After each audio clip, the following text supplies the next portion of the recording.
It's like neither one of us this time. Okay. What do you want from me? Well, would prefer if you talked. Throw that out there, with the whole podcast thing. I guess there is some logic in that. Mm-hmm.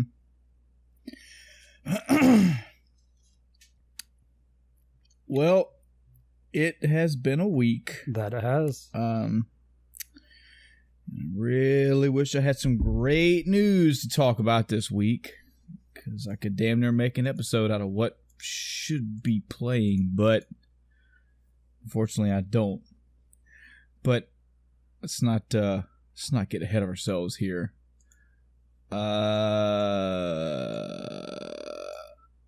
Yeah. Hello, everyone. Welcome to the End of Time. I'm Michael. I'm Chris. Any news this week, Chris? I feel like some news things happened. Yeah, it is.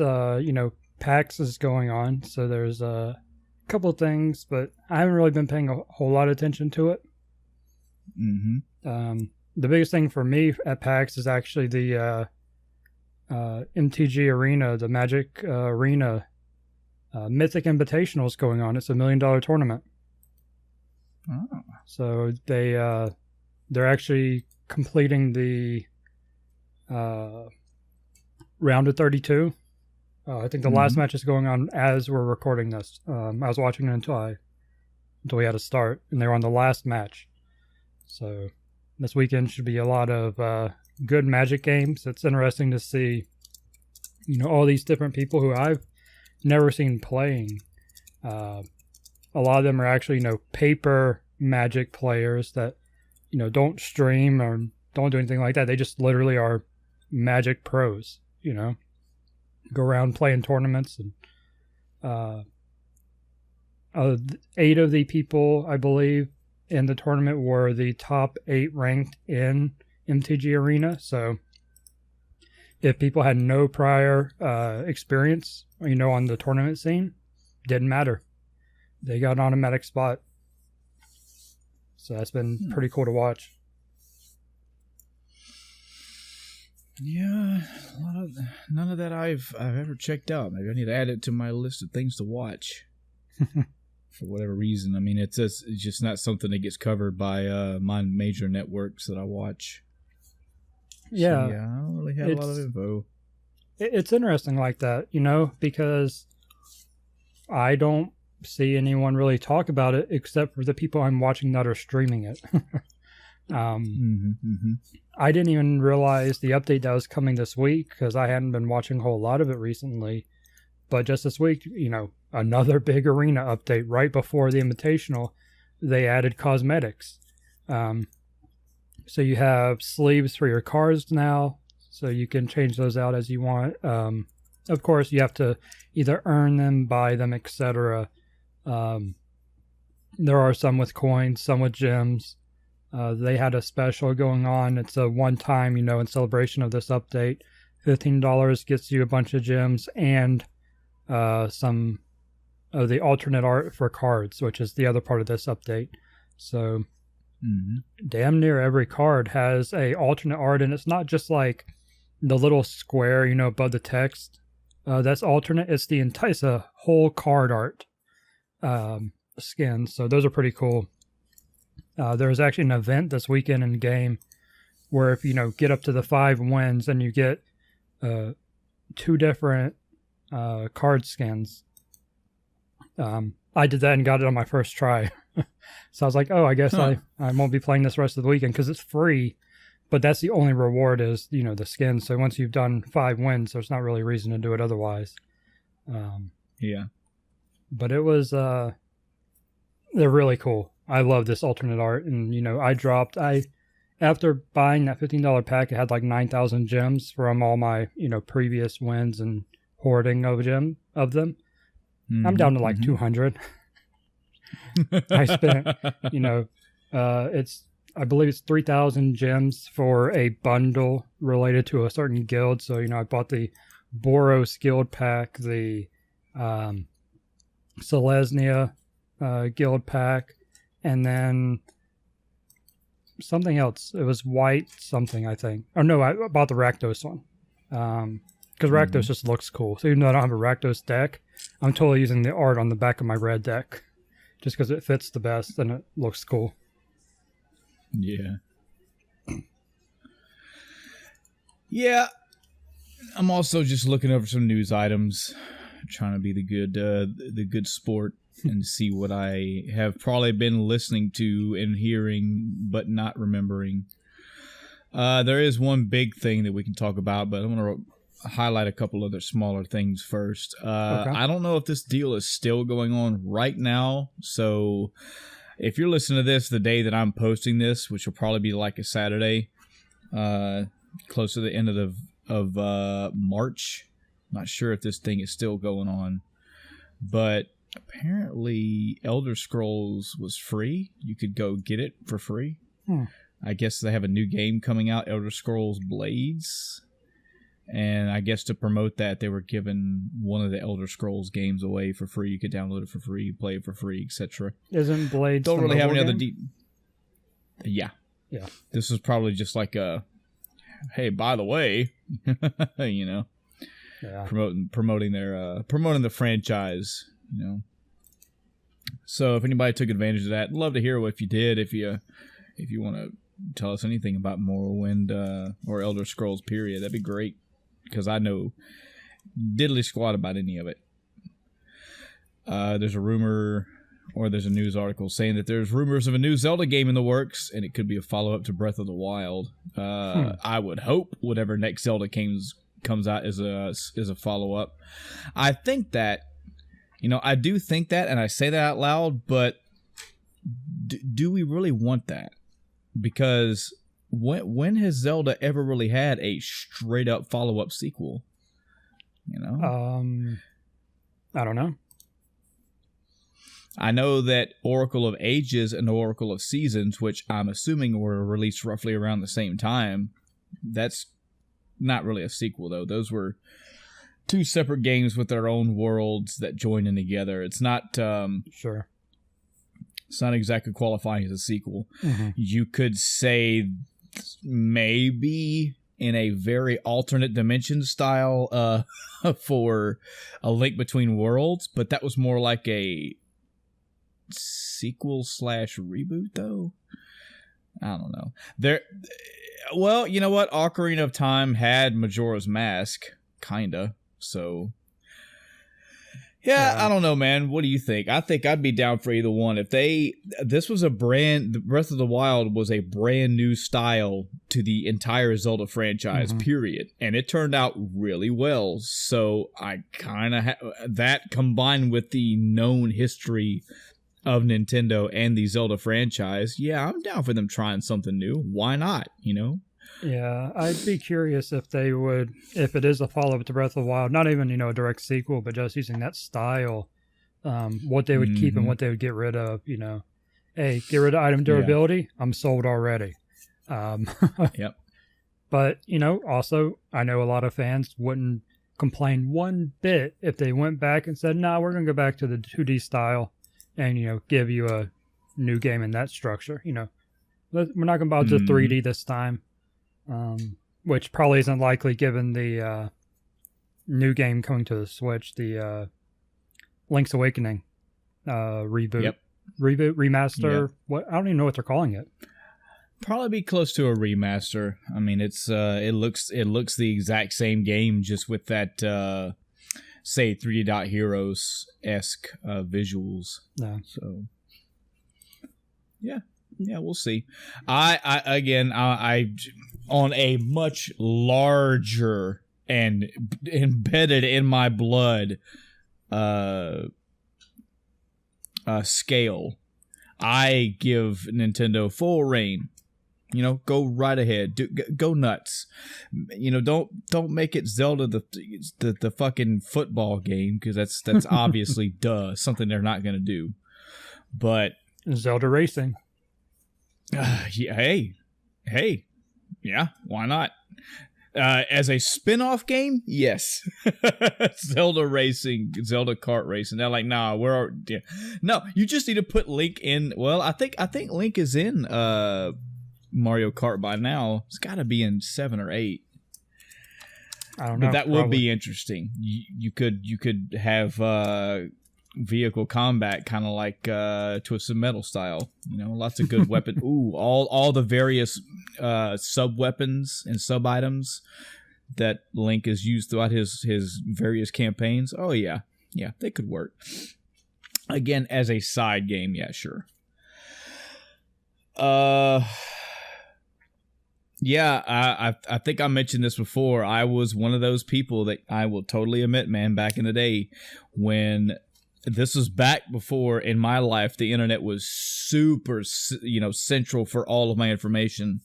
I was still getting most of my information from magazines, word of mouth, and little snippets here and there from the internet. But back around the time that Metroid Prime was being released and announced, I said, first-person shooter style? I don't know. And, Chris, you know me. That's me anyway. It's like, what, a change? No!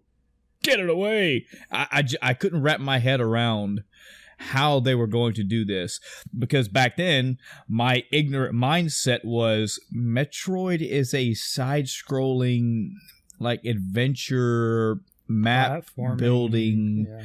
Platforming, item collecting, puzzle-ish solving. And somebody stuck a big finger and said, well, there's shooting in it, man. You shoot the aliens. And I said, yeah, but that's...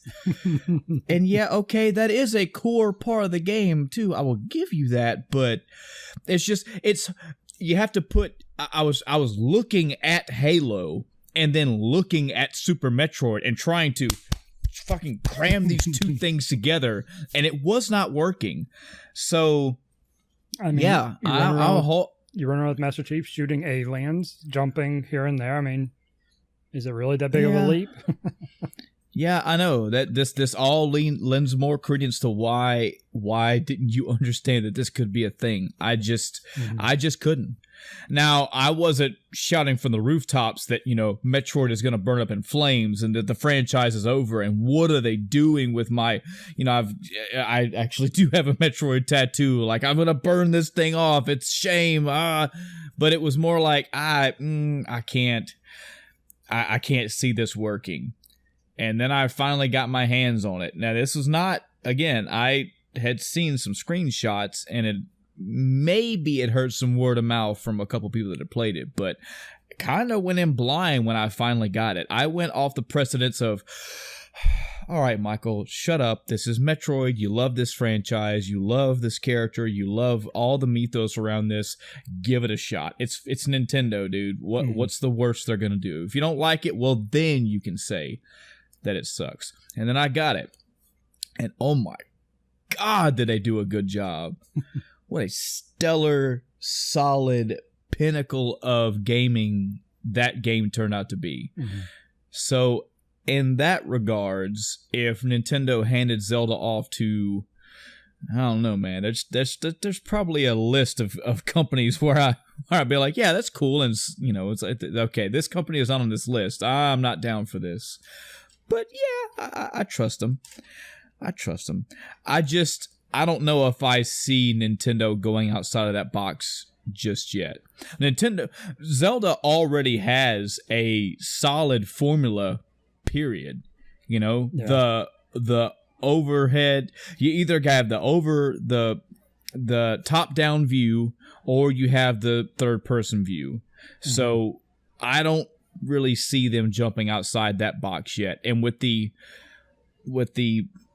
ultra popularity that Breath of the Wild has succumbed to, yeah, I would see a new... You know what would probably be a good idea? This is wishful thinking. This is I can't wait to see a fucking blue glove with 3 blades popping out at the end of Endgame. This is theory crafting, but okay, I love Breath of the Wild. You know this. The audience should know this. If you don't, well, I got close to, I don't even know, like 400 or 500 hours of gameplay to tell you that I love Breath of the Wild. But if I could tweak something in it, a couple things I would like to tweak. One, I do wish that they would do a better job on the actual dungeons. Double the dungeon count, for one. At least, Chris. At least double that dungeon count. And two, go back and play, Nintendo, go back and play Link to the Past, Link's Awakening, Oracle of Ages, Oracle of Seasons, hell, even Ocarina of Time, even Majora's Mask. Look at the way that you guys used to do dungeons like that. They're all different. They're all colorful. They all have their own unique theme. They just have their own feel. Yeah. Make that part of this new dungeon system. You can keep the 120 shrines. You can double those if you want to. I don't care. I like the shrines. They were cool to go around and find them, to actively seek these things out, especially when I found out the number of what they would be. But unless you're going to make all of those even longer, which I don't know, Chris, I'm going to tell you right now, if they kept 120 shrines, but they just extended every one like double or triple the length, even though there are a few long ones out there, Chris, I don't think that'd be enough. Like, it's not just the length of the 4 main guardians that was the problem. Mm-hmm. It was that kind of, sort of, they all felt a little bit quick and a little bit samey. Yeah. I know that, spoilers for Breath of the Wild, I know that one was in the air and you could shift to left and right. I know the elephant, I get that there was, I could see somebody looking at me and going, dude, they were all themed. One was the theme of an elephant. One was the theme of a camel. One was the theme of, I get that they were supposed to be different, but they kind of sort of didn't feel that way. When I went into the castle and Linked to the Past and fucked around in the castle, it felt like a castle. It felt like what it's supposed to be. There were guards and sentries everywhere with a variety of weapons, and the music fit the theme and all that. And when I went into the first dungeon of the game, it didn't feel anything like the castle. Aside from, I don't know, there's fucking walls and doors? I mean, everything else felt different. Push that to the next dungeon and the next dungeon. That is what was missing from Breath of the Wild. And if we're being really honest, what else could they change? Maybe make it. This is going to be a big statement, Chris. I really need to pick my fucking pants up when I'm saying this one, but okay. Make it more Zelda-y. I don't know how to explain that. There are a variety of enemies in Breath of the Wild. Mm-hmm. There are, I kind of want to pull that back as I'm thinking about all the vast open areas, and you have the mountain areas and the Zora River and I'm going to pull that back. I'm going to redact that statement. It feels pretty Zelda-y. Maybe there are some core things from those old Zelda games that I feel are really missing from Breath of the Wild. Maybe it's just the dungeons, period. Maybe that design choice of the Guardians skewed so much away from what we know as classic Zelda dungeons that I'm, not really tailoring them to my expectations. Yeah, I think that's one of the biggest complaints people typically have is, the dungeons and the durability. But otherwise, it seems pretty solid. Pretty fucking solid. Yeah. Yeah, if I was to, I'm sure somebody's done it by now, and I kind of feel the last time that I played through Breath of the Wild, I had already done it, but when I set out welcome to the Breath of the Wild episode. Boy, Chris, we can dip into some Zelda talk, man. I love it. Man, me and you could do this about fucking Persona. We could do this about God of War. It just so happens as a recent games, but man, I love when we can just fucking, it's like me and you are sitting in a room fucking sipping coffee with our legs folded and with our fucking hand on our chin going, what if, like we're fucking, like we're high. I mean, we are high thinkers. The audience knows that, but I love this shit, man. I love talking game talk. Yeah, we don't have Adam this week, so we can say that. Oh no.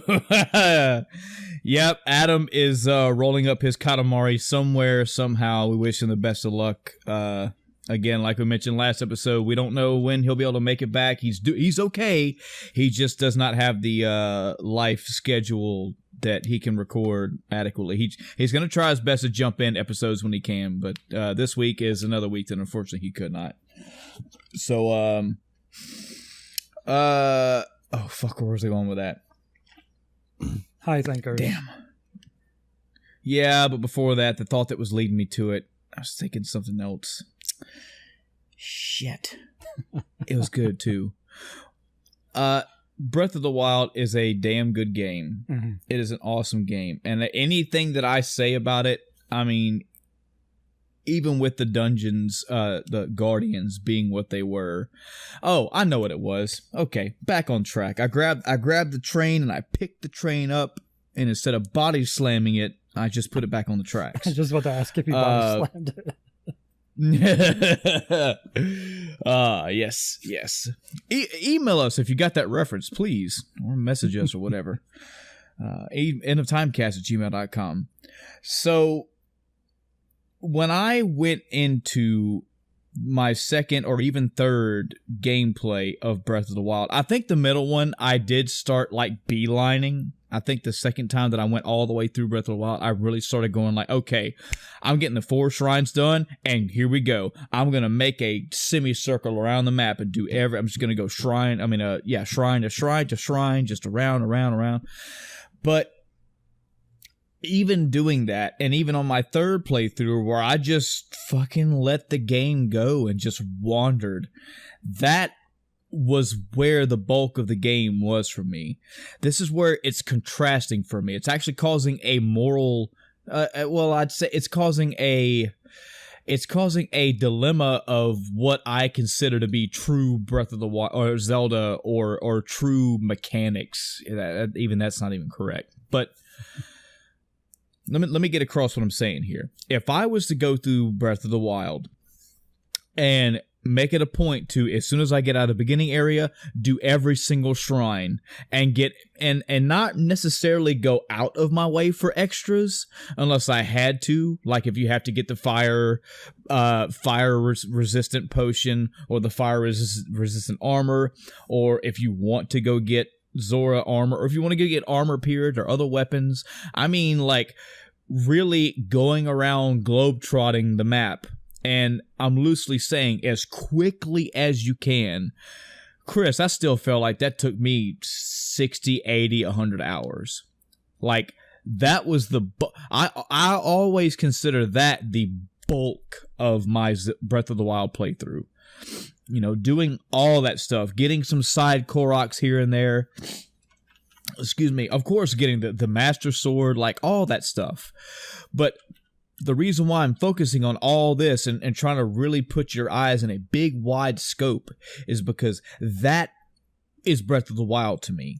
That is, you know, the day and night phases, the going from a forest to a water place to a volcano to an ancient forest area to all that, doing all of the shrines and all the puzzles and doing all this extra shit. And when I finally came down to either 1, I have everything I want / need, or 2, I'm just done with just wandering. I've unlocked everything. I've opened up everything. Blah, blah, blah, blah. Here we go.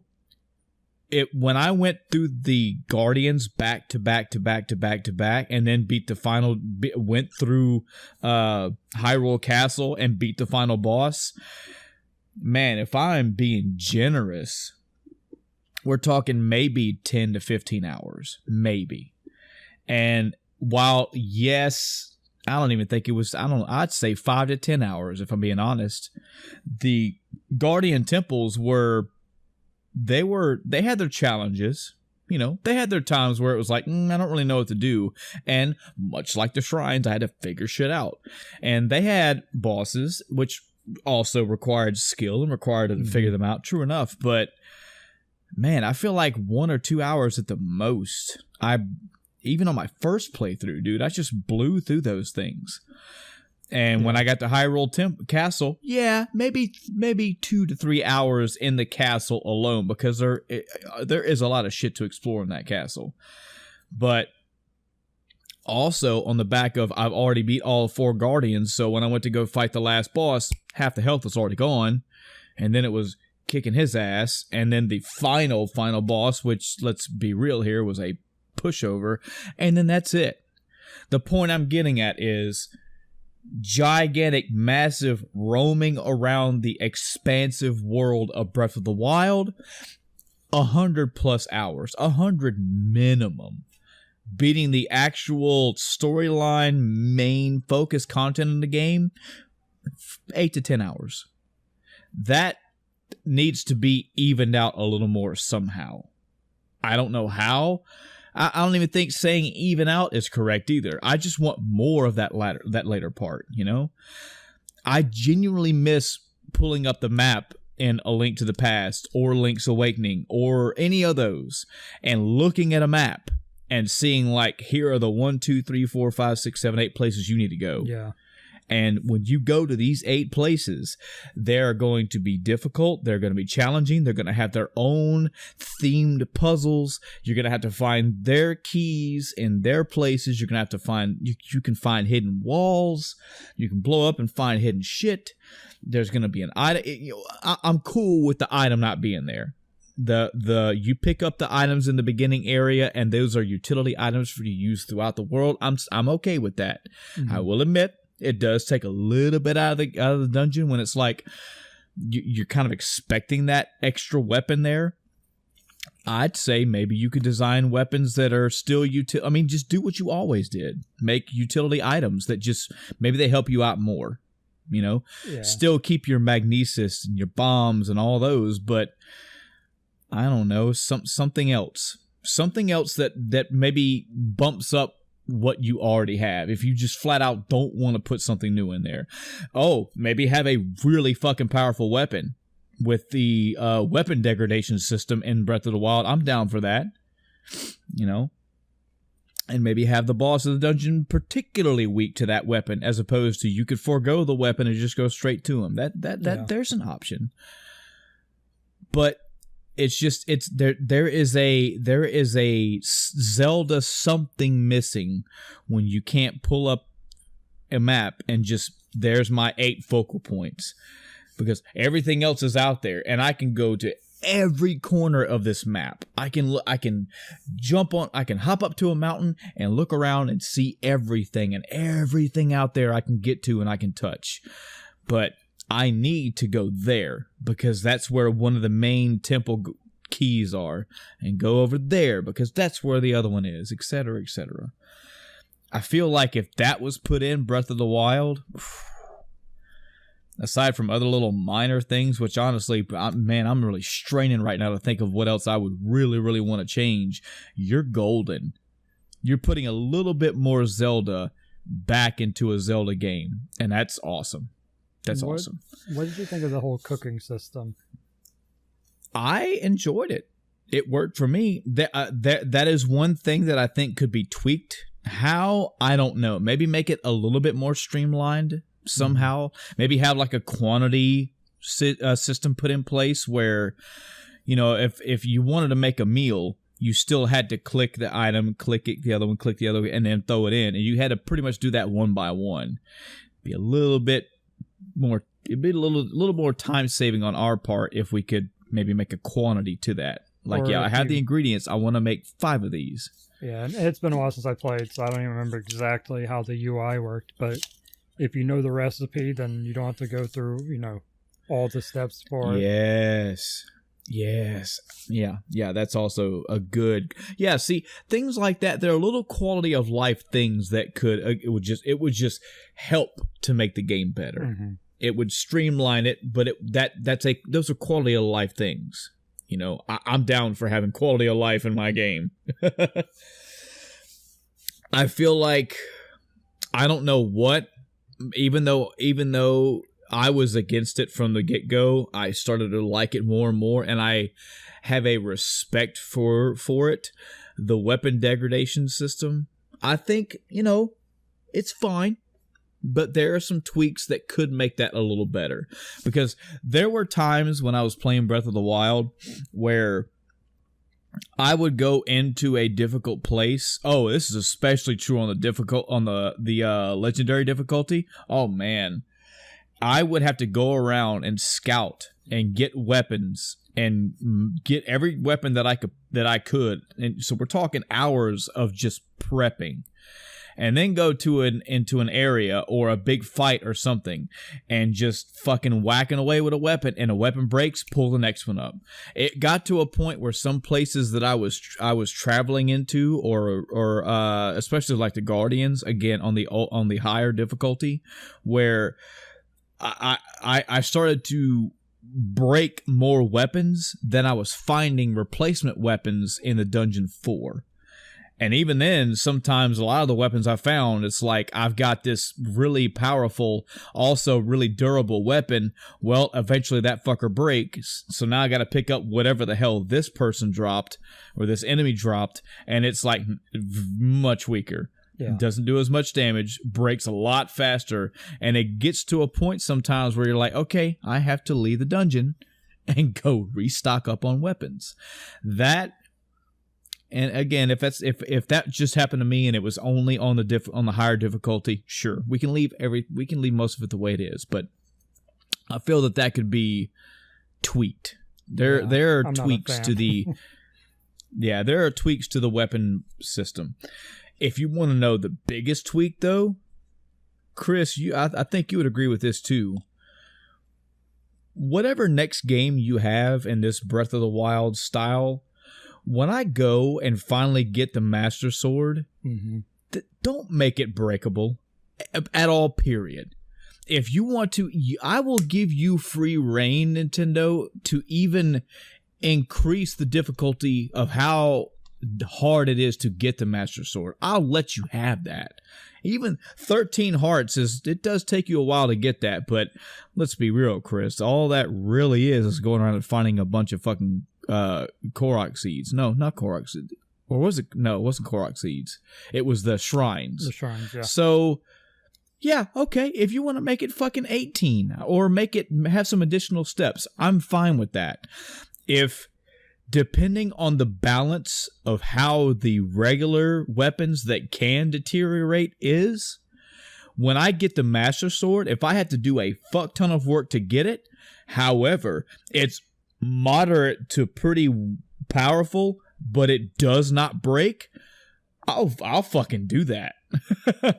Yeah. I mean, what's the point if you don't, make it worth getting? Yeah. This is the second part that Breath of the Wild kind of undercut itself a little bit. They're like, we're giving you dungeons, but they're not exactly dungeons like you remember. For one, it's nowhere near the same amount.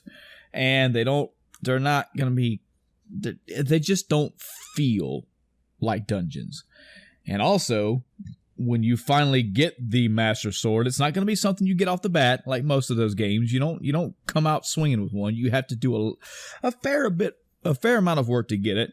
And then you get it, which I will stand on a mountain and shout this. That is the absolute best Zelda franchise pulling out of the sword ever. I love it. I love that whole cutscene. Yeah. I love the when you don't know how to get it, when you just stumble upon the Master Sword, that initial gut thump of, that's the Master Sword. And you walk up and you're like, what do I do? What do I do? And you go to grab it. It says, hey, hold this to pull it. And you're like, he's going to pull it out. Oh, I've got the Master Sword. No, you don't. No, you don't. You got some work to do.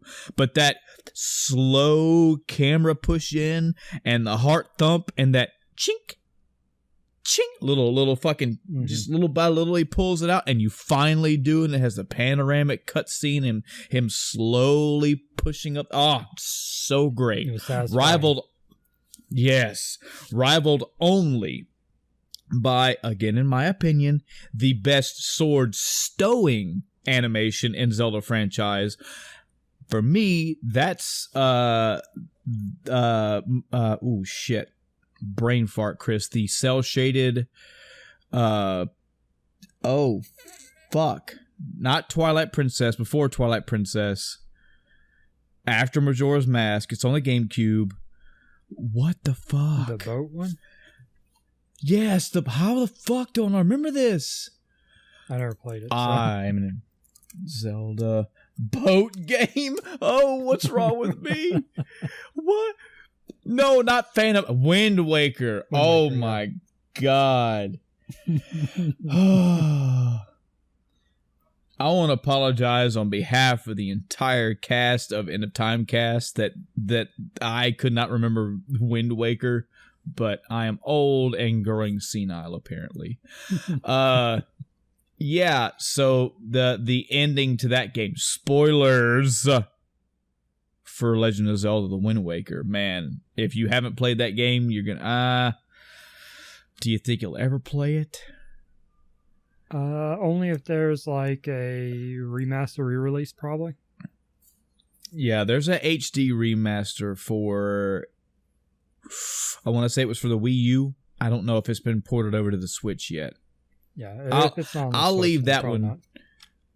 I'll leave that one just in case. Okay. But yeah, that game has what used to be for me the Link to the Past. In Link to the Past, it shows him pretty much walking away from the pedestal as the camera pans upward. So it's like, yeah, he already put it back and he's leaving it there, and yeah.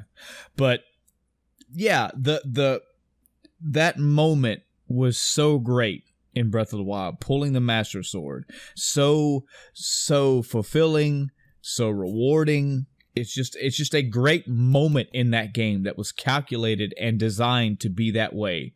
Now imagine my what the fuck when I went outside and beat on some fucking enemies and the sword said, "Oh yeah, we lost power." Lost what? The Master Sword lost power. And I said, okay, it's okay. I remember old games where the Master Sword sat there, but you needed specific items to use to basically wake it up. Okay, so that maybe that's what they're doing. No, this game just has charges, and if you attack enemies enough, the charge depletes, and you have to wait for it to recharge. I do believe on a later difficulty there was a way for you to. It was either the later difficulty or another option period where if you do this thing like some extra dungeons or some super hard something, you could unlock it to where it never loses charge. That's fine. I'm cool with that. But it just that's not the way. I don't know. I really sound like a spoiled kid, but that's not the way I want it. You know, I would rather work my ass off and have that a goal. Nintendo, you've been doing this way longer than me and Chris have been playing games, okay? You guys know how to do this. You know how to thematically and game mechanic wise lock an item away from us. You can put all kind of barriers in front of us. You can make it a third side quest, and a third of the main quest has to be done, and then a bunch of extra shit directly involved with getting that sword. You can do that however you want to. But when I am playing a Legend of Zelda game and I have the Master Sword in my possession, the word weak should not be anywhere in that scenario. Again, I also know that in other Zelda games, yes, you could get other weapons that were more powerful than a Master Sword for a time. I get that. Still not the point. It wasn't even that it broke. It said it lost power and you had to wait for it to recharge. That's we change that. Change that. And I wonder how many people went through Breath of the Wild, Chris, and how long it took some, if it took forever, or if some people never got it at all. The Hylian Shield, if you think about it, that thing's pretty kind of sort of hidden and tucked away. It is quite possible to go through the Hyrule Castle and not get that shield. It was a powerful shield, I'll give you that. It still broke over a long period of time, but that's also something I'll change. That's the legendary shit does not need to break. Right.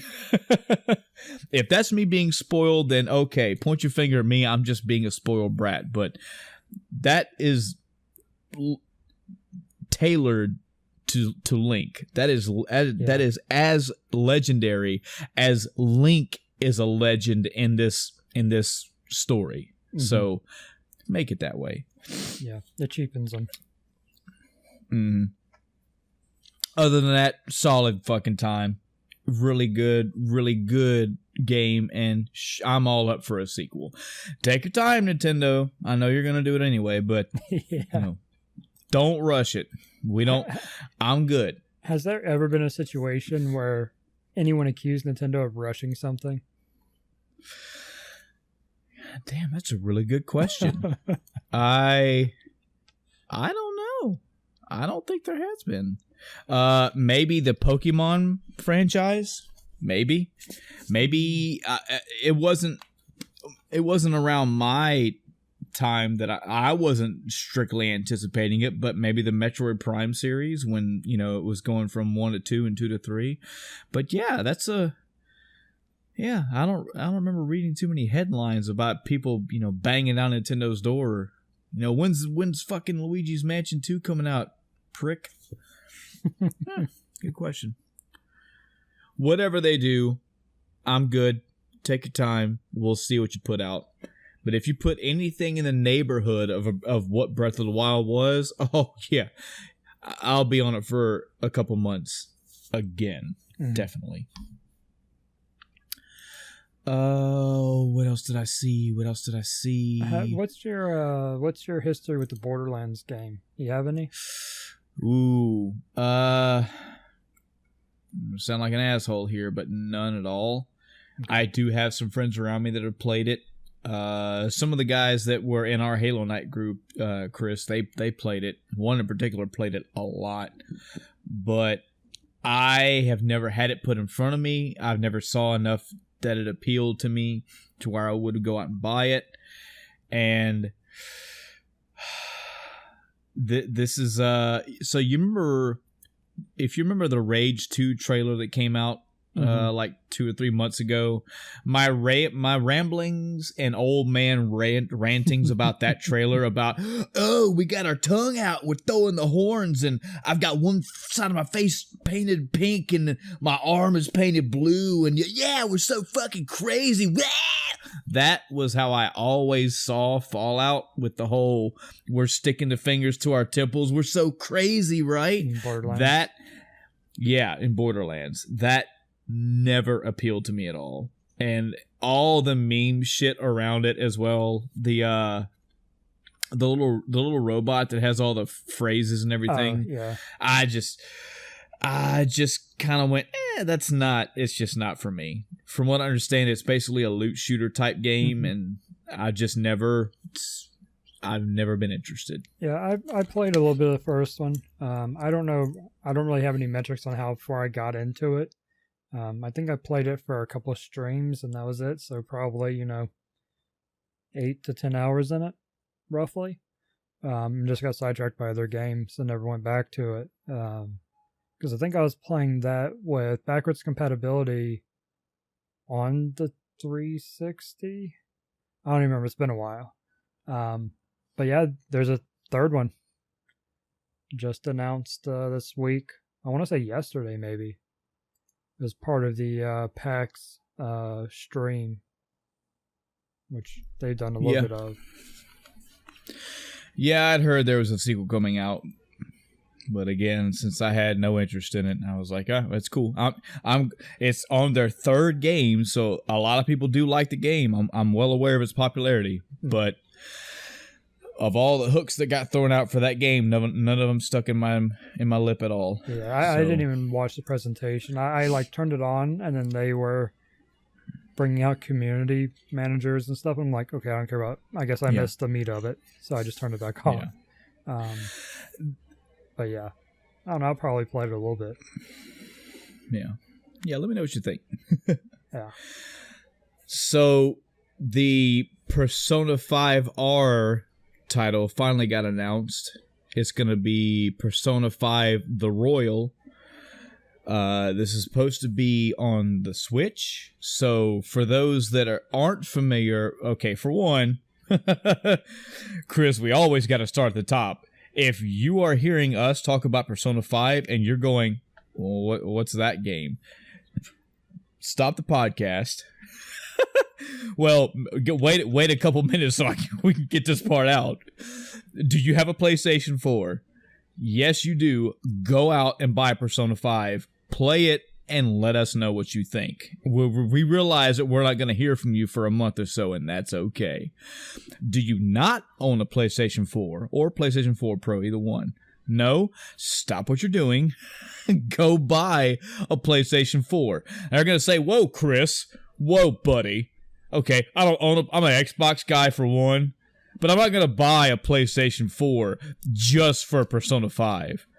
To where Chris and I both are going to tell you that is a system seller.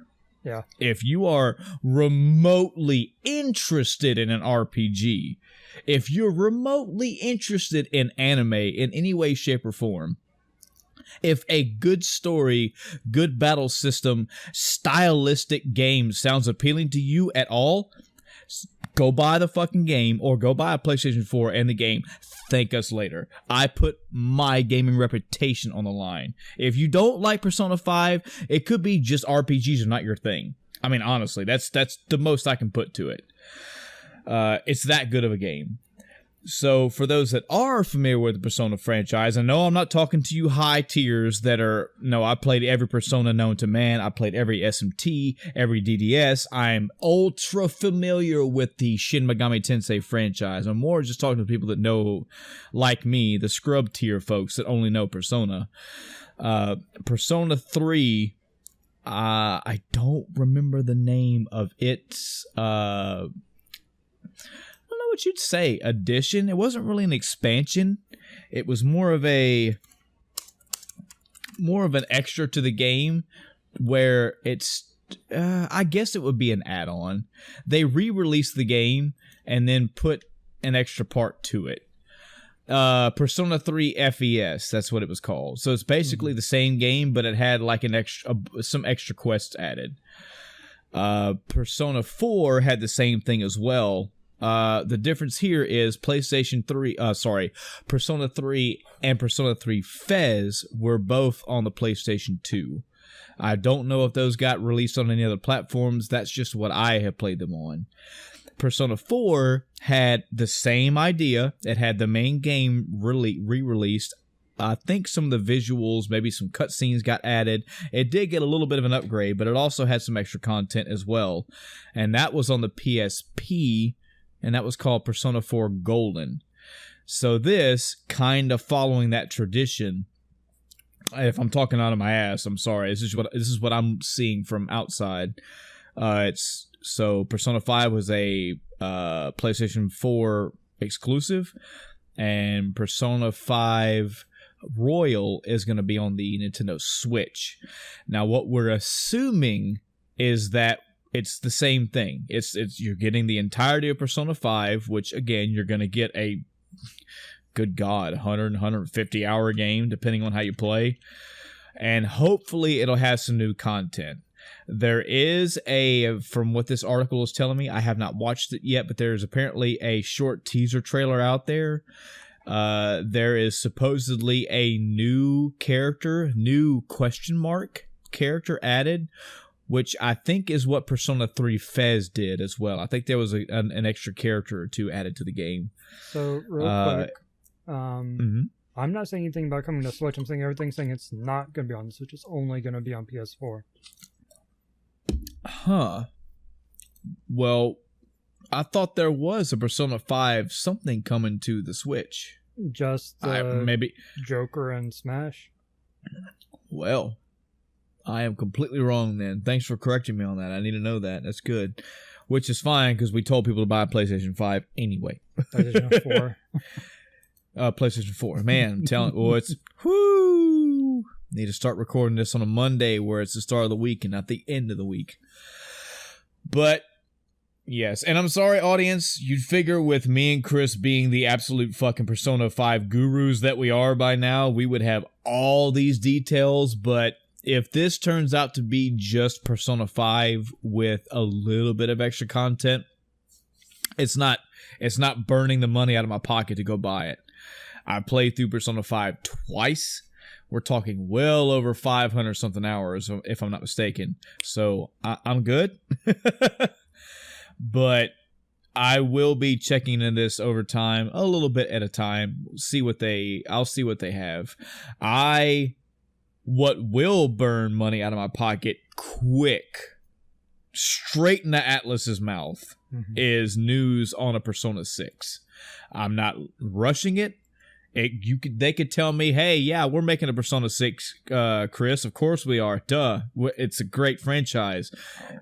Excuse me. The game's going to get released October of 2023. I'm going to go, awesome. Okay. It's good to know you're working on it. It's good to know you're doing it. What I wonder, Chris, so, and I don't have all the names in front of me, but one of the really cool, interesting, like this is what knowing the gaming company, the gaming sphere as a whole will do for you.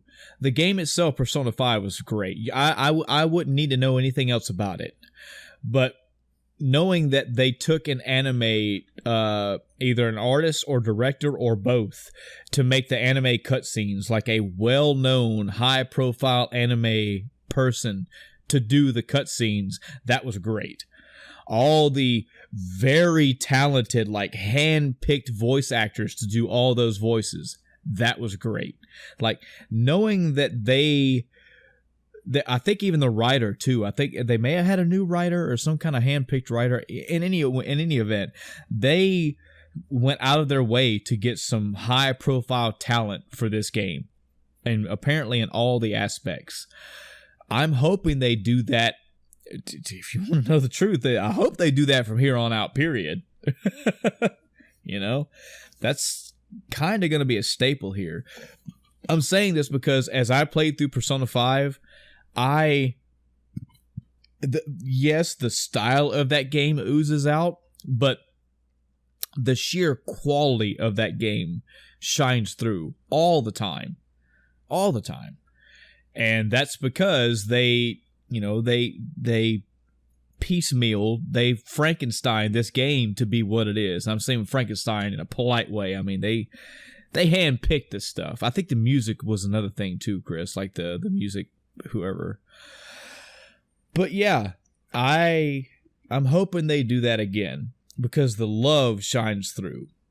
You know, when you hear of games that they're done by, God, I hate picking on EA, Chris, I really do, but when you hear some games that are done by EA and they're like, y'all can just back the fuck up, okay, because we have a lot of money and we can just throw money at this game and make it good. And then you get the product and you go, and then you look at Persona 5 and Atlas says, we had this person and this person and this person and all these people and this, we did this, we chose to do this, we put quality in all of these different aspects. And you play Persona 5 and go, oh yeah, it shows. So yeah, another game that I'm just really looking forward to. Just at least hearing news. Yes, there's a burning desire to want to play Persona 6, but take your time. There had to have been, my God, we should just look up someday how long it took to make Persona 5, because that had to have been in development for a long time. A long time. Probably, yeah. I would imagine any of those Persona games probably took a long time. So, yeah. So, Persona 5 Golden... Persona 5 The Royal has been announced. Check it out, see what they tell you about it. I'm going to look it up sometime after the podcast, so at least find out what's up with this female character. It could be that they're making that Joker could be a female character, which would actually change up quite a lot. Makes you wonder if they went and read... Yeah, what I was reading about a minute ago while trying to find anything about this Switch thing, they showed something about some female character, but the fact that she spoke meant that she's probably not the, new lead for this new version. Yeah. Yeah. Who knows? Okay, you know what? An additional confidant, an additional party member. I'm down for that. Yeah, bring it on. Did you say more storyline content in Persona 5? Yeah, I'm good. Yeah. Yeah, it doesn't matter what they do. It's going to be good. Yeah. Yep. They have that credit from me too. And yeah, I can hear you all out there. I should go back and play Persona 1 and 2, at least to get the feel. And I think by that point, I will be able to kind of sit at the big boy table of the Persona 5 conversation hall. But I think the royal table, the if I want to be a part of the big dogs, the real adult table, I really need to branch out and play, for one, the franchise that started that the Persona franchise is a spin-off of, which is the SMT series. There's also the Digital Devil Saga. Apparently there's 20, 30, 40 something games around Persona 5. And people are, of course, they're hardcore fans of all those games, and are like, man, you really like Persona 5. Have you not played SMT 4 or 3? Oh man, this is someday, maybe not. But I promise you this, no matter what other game I play, unless it blows me over, Persona 5 for me is always going to be up there at the top. I mean, it rightfully earned a place. I told y'all it's on high debate right now to go on my top 15 of all time. Yeah. It really genuinely is. And I don't mean to talk down on that either. I respect that. I can get Mass Effect to Mass Effect 2 is a solid example for me. I can get that feeling of, we had this game and then this game came out and it got a little bit homogenized, but that game became super popular. So then the third one came out and a lot got homogenized and it's watered down. And I can get that playing the third, fourth, or fifth game of the franchise and going, oh man, they changed so much. This don't even feel like the same game anymore. I remember the first one. Mm-hmm. I hear you people that are saying that about SMT and all these other games around that. I get it. Whatever they did to Persona 5 that you don't like, because of your love for SMT series, I can understand that. I can respect that. But I'm not that in the audience. I'm the guy that didn't play anything, and I said, all right, I'll check out Persona 5 because everybody is talking about it. And I absolutely love the game. Right. Absolutely love it. So, yeah. That's probably going to be a bit of my week right there, so I'm not going to talk about that.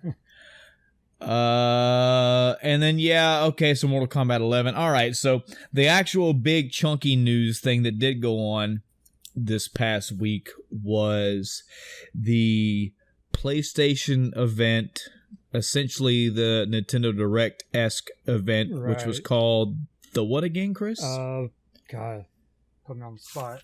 I sure did. As I'm pulling my phone up right now because I got your back. It was called the State of Play. Yeah, that's it. It aired March 25th of 2019, roughly around 2 p.m. Again, full disclosure, there's going to come a point where I'm going to stop telling the audience this because you guys should know this by now, but I did not watch this thing as itself. Typically, with these events, E3, Directs, all these, this one, the State of Play, I usually watch through / with another venue. Not paid to do that.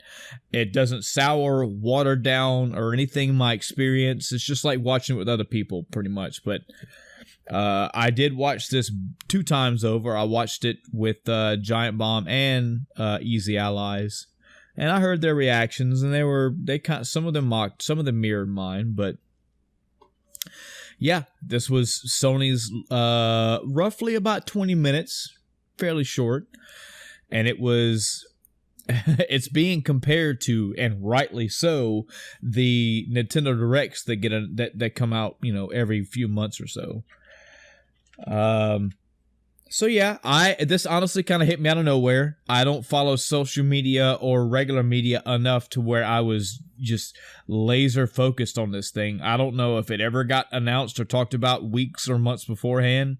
I came home from work one day, folks, and looked at my YouTube subscriptions, and there was a live event reminder from Giant Bomb that, hey, the State of Play is coming on in a couple hours. I was like, all right, well, so fuck it, here we go. Yeah, so it came out of nowhere for me, and it was okay. I want to say this, so this was not like the Microsoft Stadia announcement, because the Stadia announcement, Google, what did I say, Microsoft? Yeah. Computers, they're all the same.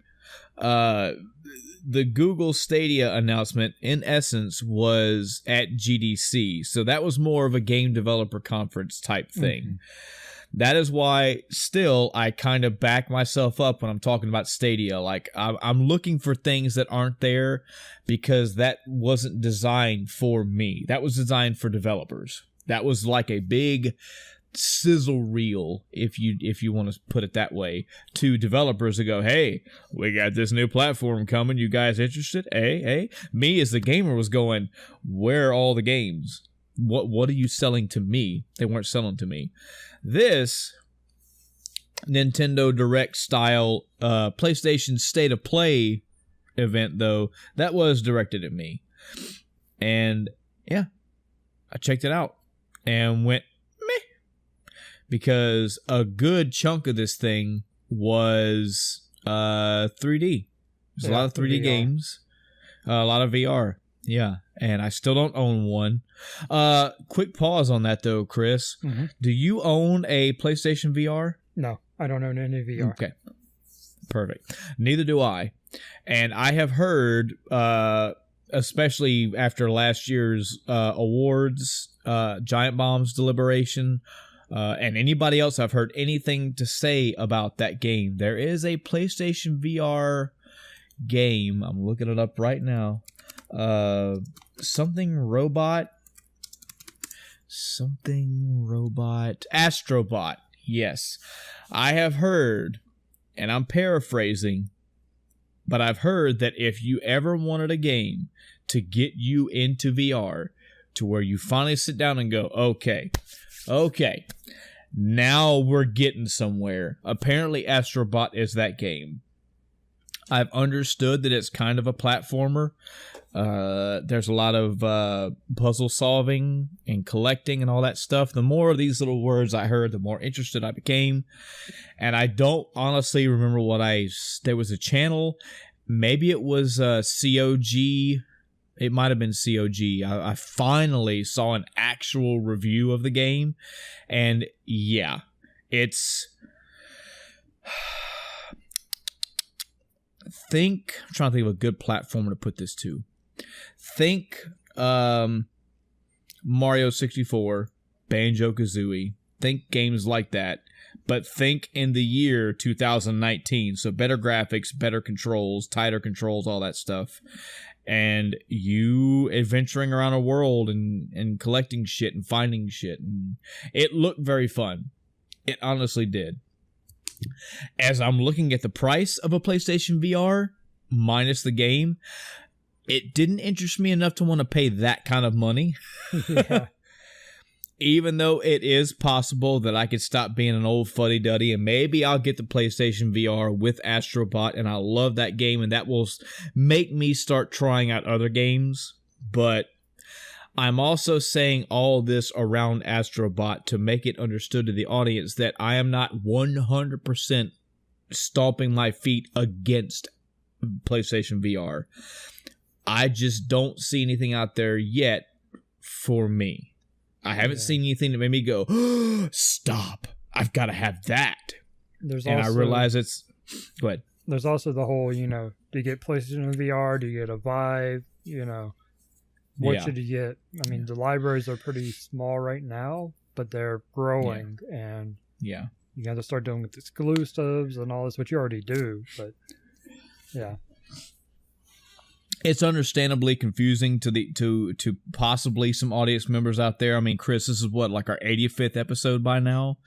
We've been doing this podcast for a long time, but you have to understand, if you're listening to this episode right now at this release, the end of pretty much the tail end of March of 2019, we are not popular by any means whatsoever. We have some super hardcore fans that apparently listen to every episode when they're released, and we love you for it. Mwah.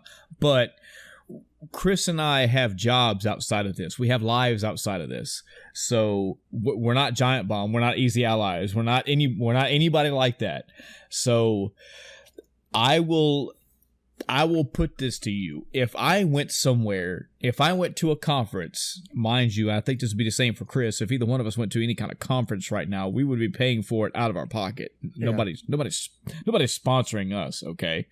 But if we went somewhere to a conference or an event or an expo, what have you, and they had PlayStation VR set up, would I try it? Yeah, sure, of course. If I went to somebody's house and they had PlayStation VR and they said, "Hey, man, try this out," would I play it? Yeah. There are no hard stops to PlayStation VR. If there was a fairly good / hopefully a variety of games to try out for the PlayStation VR, do I think that there's a few games I might be interested in? Yeah, I do. Or there would be. I would hope there would be. I would feel that there could be. And even with the magnitude of PlayStation VR games that are available right now, I'm saying magnitude, there might be like 50. Who don't want what? 50 is a lot of games to me. Even with all that being said, nothing has made me get on Facebook Messenger at 2:30 in the morning and wake up Chris and go, "Chris, blank, blank, blank is on PlayStation VR. I just played it at Adam's house. Oh my God, this is it. We're finally getting..." Nothing has done that yet. Astrobot comes pretty close. And again, the reason why I'm saying all of this is because when I watched this PlayStation event, and it was VR after VR after VR game, I was like, still not for me, buddy. Still not a lot for me. Was there anything besides the very last trailer thing that they played on this event, Chris, that interested you? Did you see anything in this state of play that made you go, "Yeah, I'm looking forward to that"? I mean, I'm, casually looking forward to Crash Team Racing.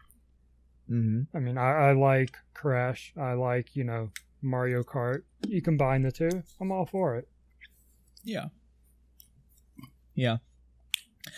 Nothing in this trailer appealed to me. It wasn't, well, that's a mean way to say it. Nothing interested me. There were a few things that I could see myself getting into, but again, the giant mind picture of me is I need somebody to put in front of me with little to no hassle and no out-of-pocket expense. Like, I need to have it available, and I need to try a variety of things. There are some types of VR games that may appeal to me in a bad way, honestly. Like horror games. Oh man, they do horror a little too good in these VR titles. But the scarier they are, the better I like them. So hey, that's fine. Yeah, I've heard that Resident Evil 7 is brutal. Yeah. I've seen quite a few different gameplay videos of people playing all these random titles I've never heard of, but they are super fucking creepy and very well done. So, yeah, there are some things out there I could probably be interested in, but right now it's still like a nah. Again, I saw what I saw with Astrobot. The review that I watched was great. The gameplay footage that I saw was interesting and appealing. All the stuff that I saw in Astrobot was up my alley. All the great things I hear or have heard about Astrobot from people that I trust and sources that I get my entertainment from. Yeah, Astrobot looks very fun. It looks like something I would try out. Do I want to spend those hundreds of dollars on that game? I'm sorry, Astrobot, you are not God of War. You are not Persona 5 from what I see. That's a lot of money and investment to do that for one game. Because even then, I mean, once I finish Astrobot, then I've got to go find other stuff because now I've got this, hundreds of dollar peripheral that I need other games for. And yeah, it's I need time. VR. I'm talking to you VR as a whole, not just you PlayStation VR. I need some time. I'm waiting for those things to come around to where the giant wheels start to turn and the gears start falling into place. And I haven't seen it yet. All that being said, the last thing that they did show at this event was a new Mortal Kombat 11 trailer. Mm-hmm. Pretty short, pretty sweet, pretty to the point. It's more of what you already know from Mortal Kombat 11. They're really playing with this time dilemma ordeal. So the present Mortal Kombat characters are interacting with / fighting against old school Mortal Kombat characters. So yeah, there's supposed to be a female. This is crazy to me. Like there's like the Kronika, who is the first female boss in Mortal Kombat ever. I'm like, I don't know why you got to say that. It doesn't matter. I don't care if they're male or female. Is she a badass? Is she domineering like Shao Kahn? Then yeah, I'm all for it. But yeah, she's supposed to have some, obviously with the name, she's something to do with time travel, and she puts all these characters against each other, and that's appealing. But as we've mentioned before, final boss, go ahead. I think first final boss. You have the female Goro as well. Wasn't she a secondary boss? Yeah. I mean, Sindel essentially was one as well. So, yeah. Yeah, first final boss. That's a better way to put it.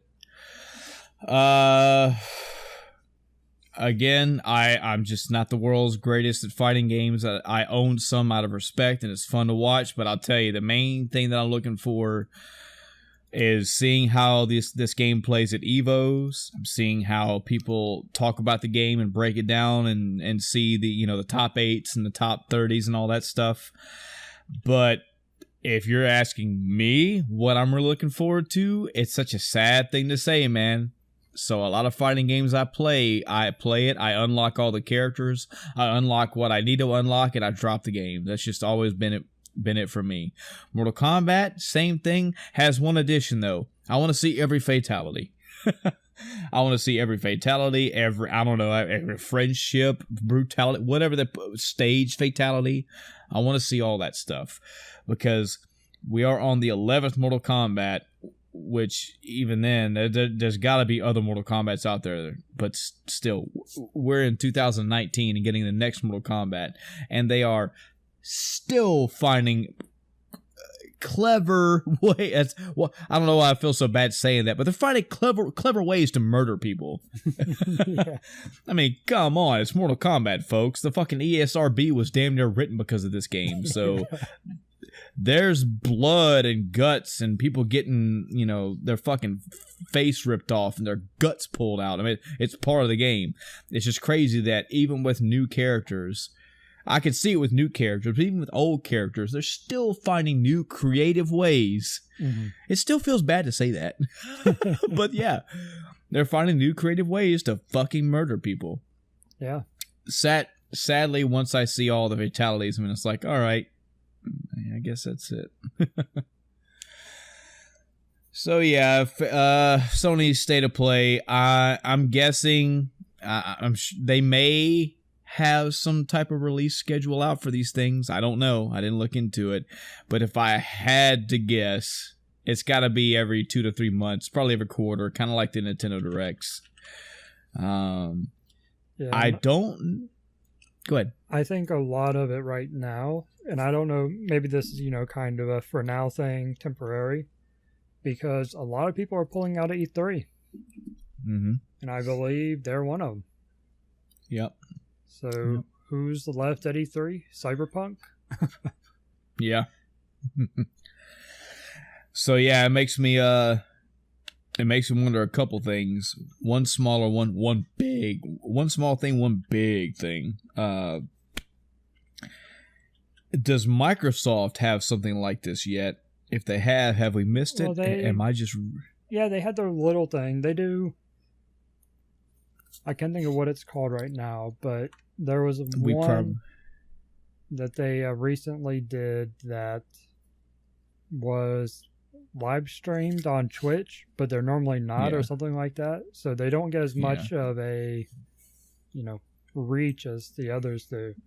But they have their little monthly thing, I think it is, or bi-monthly. Yeah. And if they do,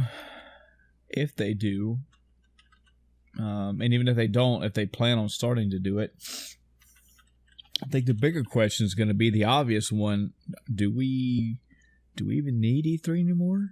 Do we want E3 anymore?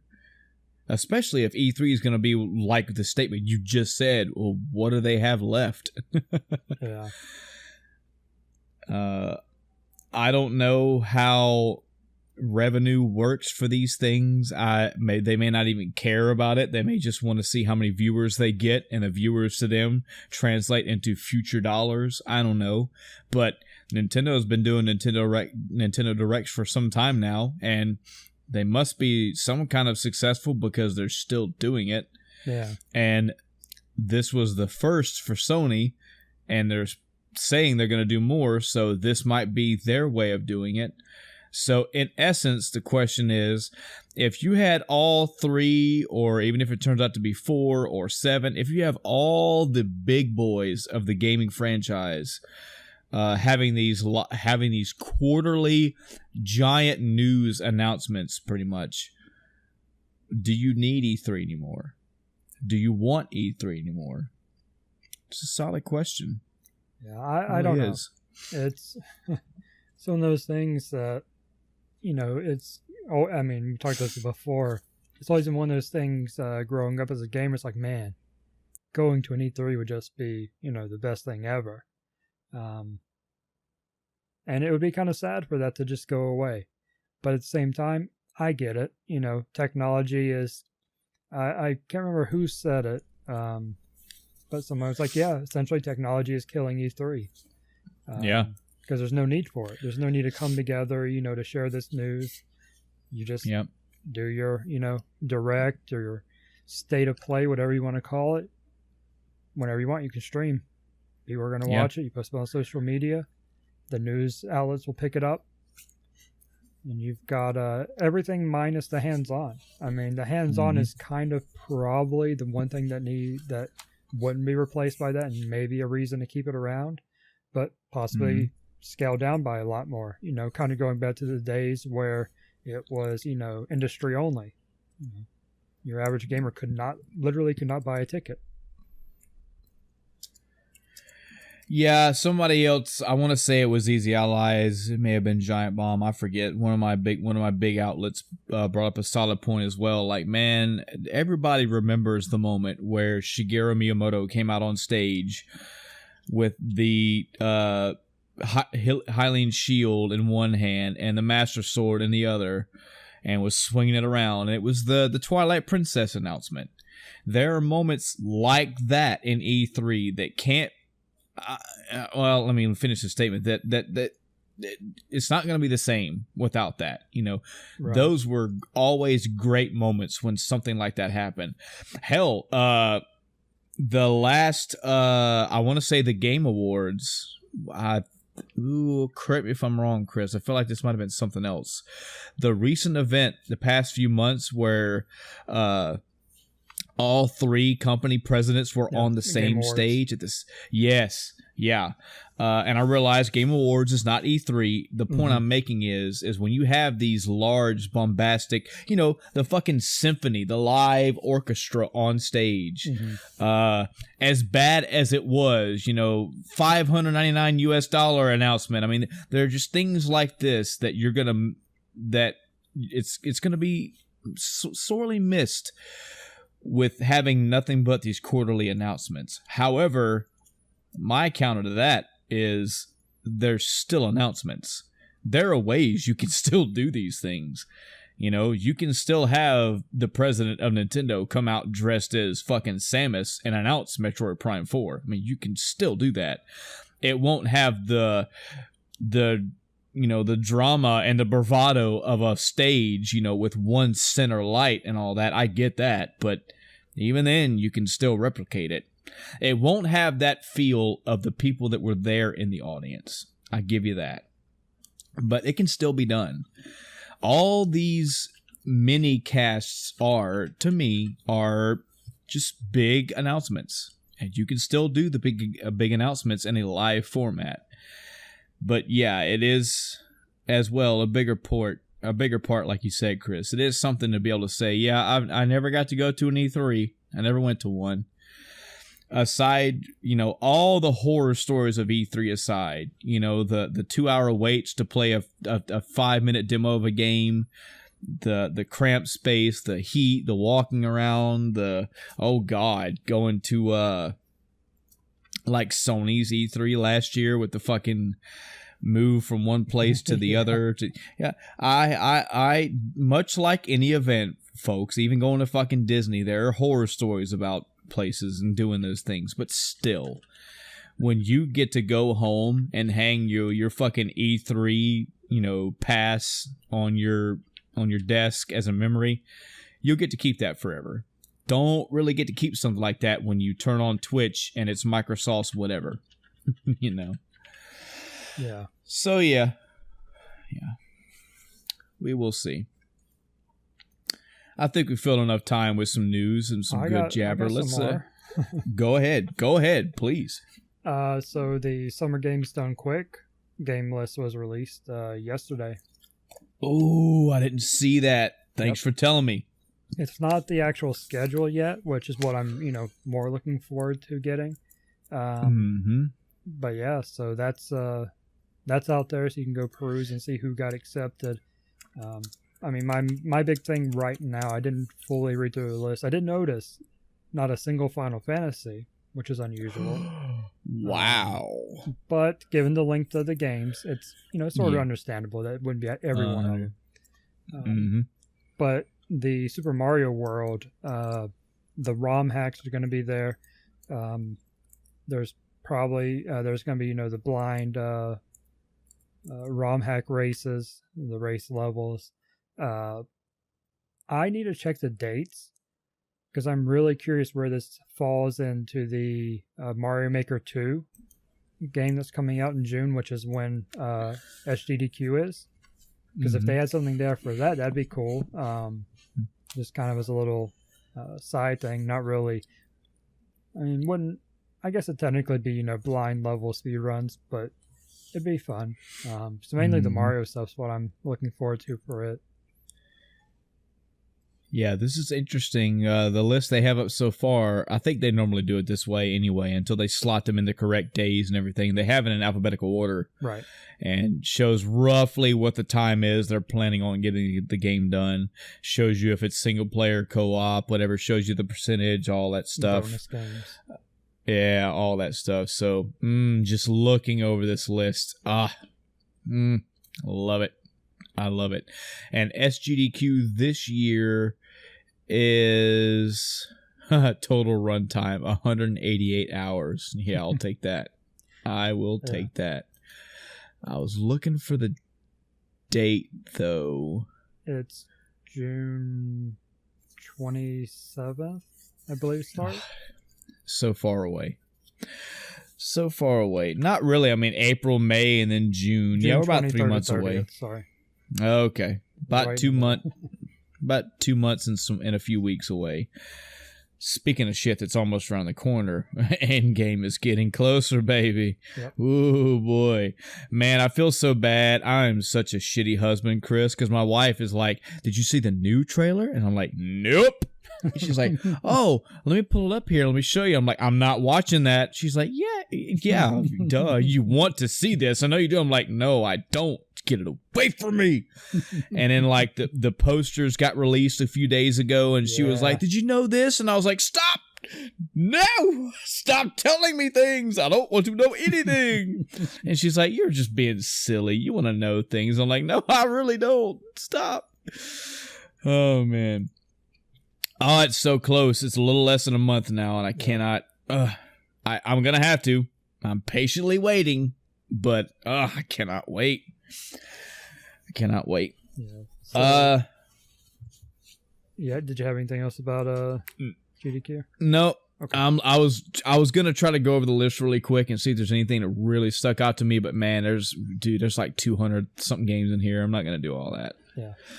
I see a lot of titles on here that they're regulars, and I see a lot of titles that I'm interested in watching. So yeah, it's gonna be a good show. Always is. I'm looking forward to it.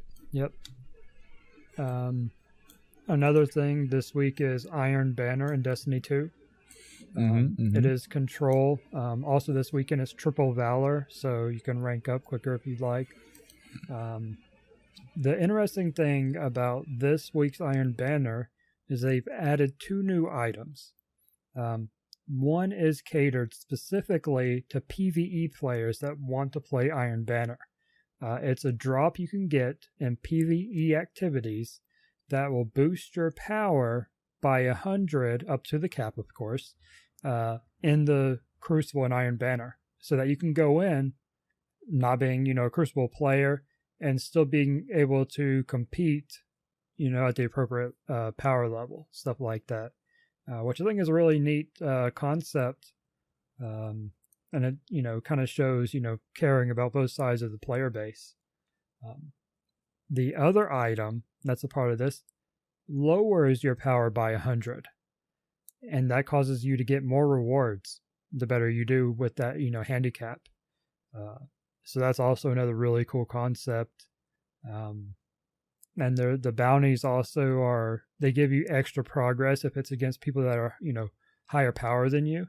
So you can intentionally hamper yourself, handicap yourself, get, better rewards as well as increased bounty progress.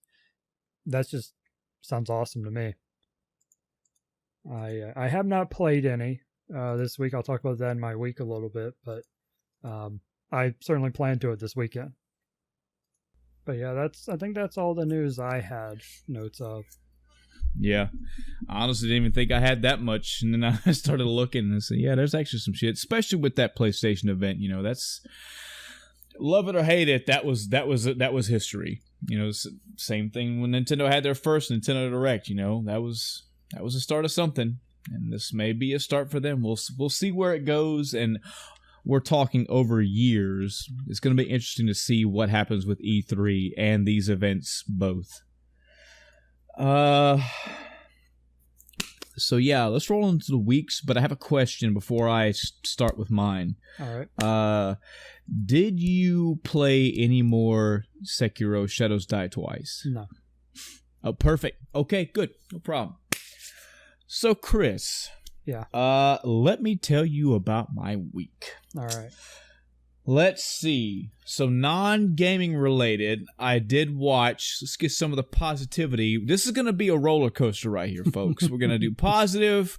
We're going to slam into some negativity, and then we're going to go back up to some positive. So, non-gaming related, I watched a few movies, one of which was Alita Battle Angel.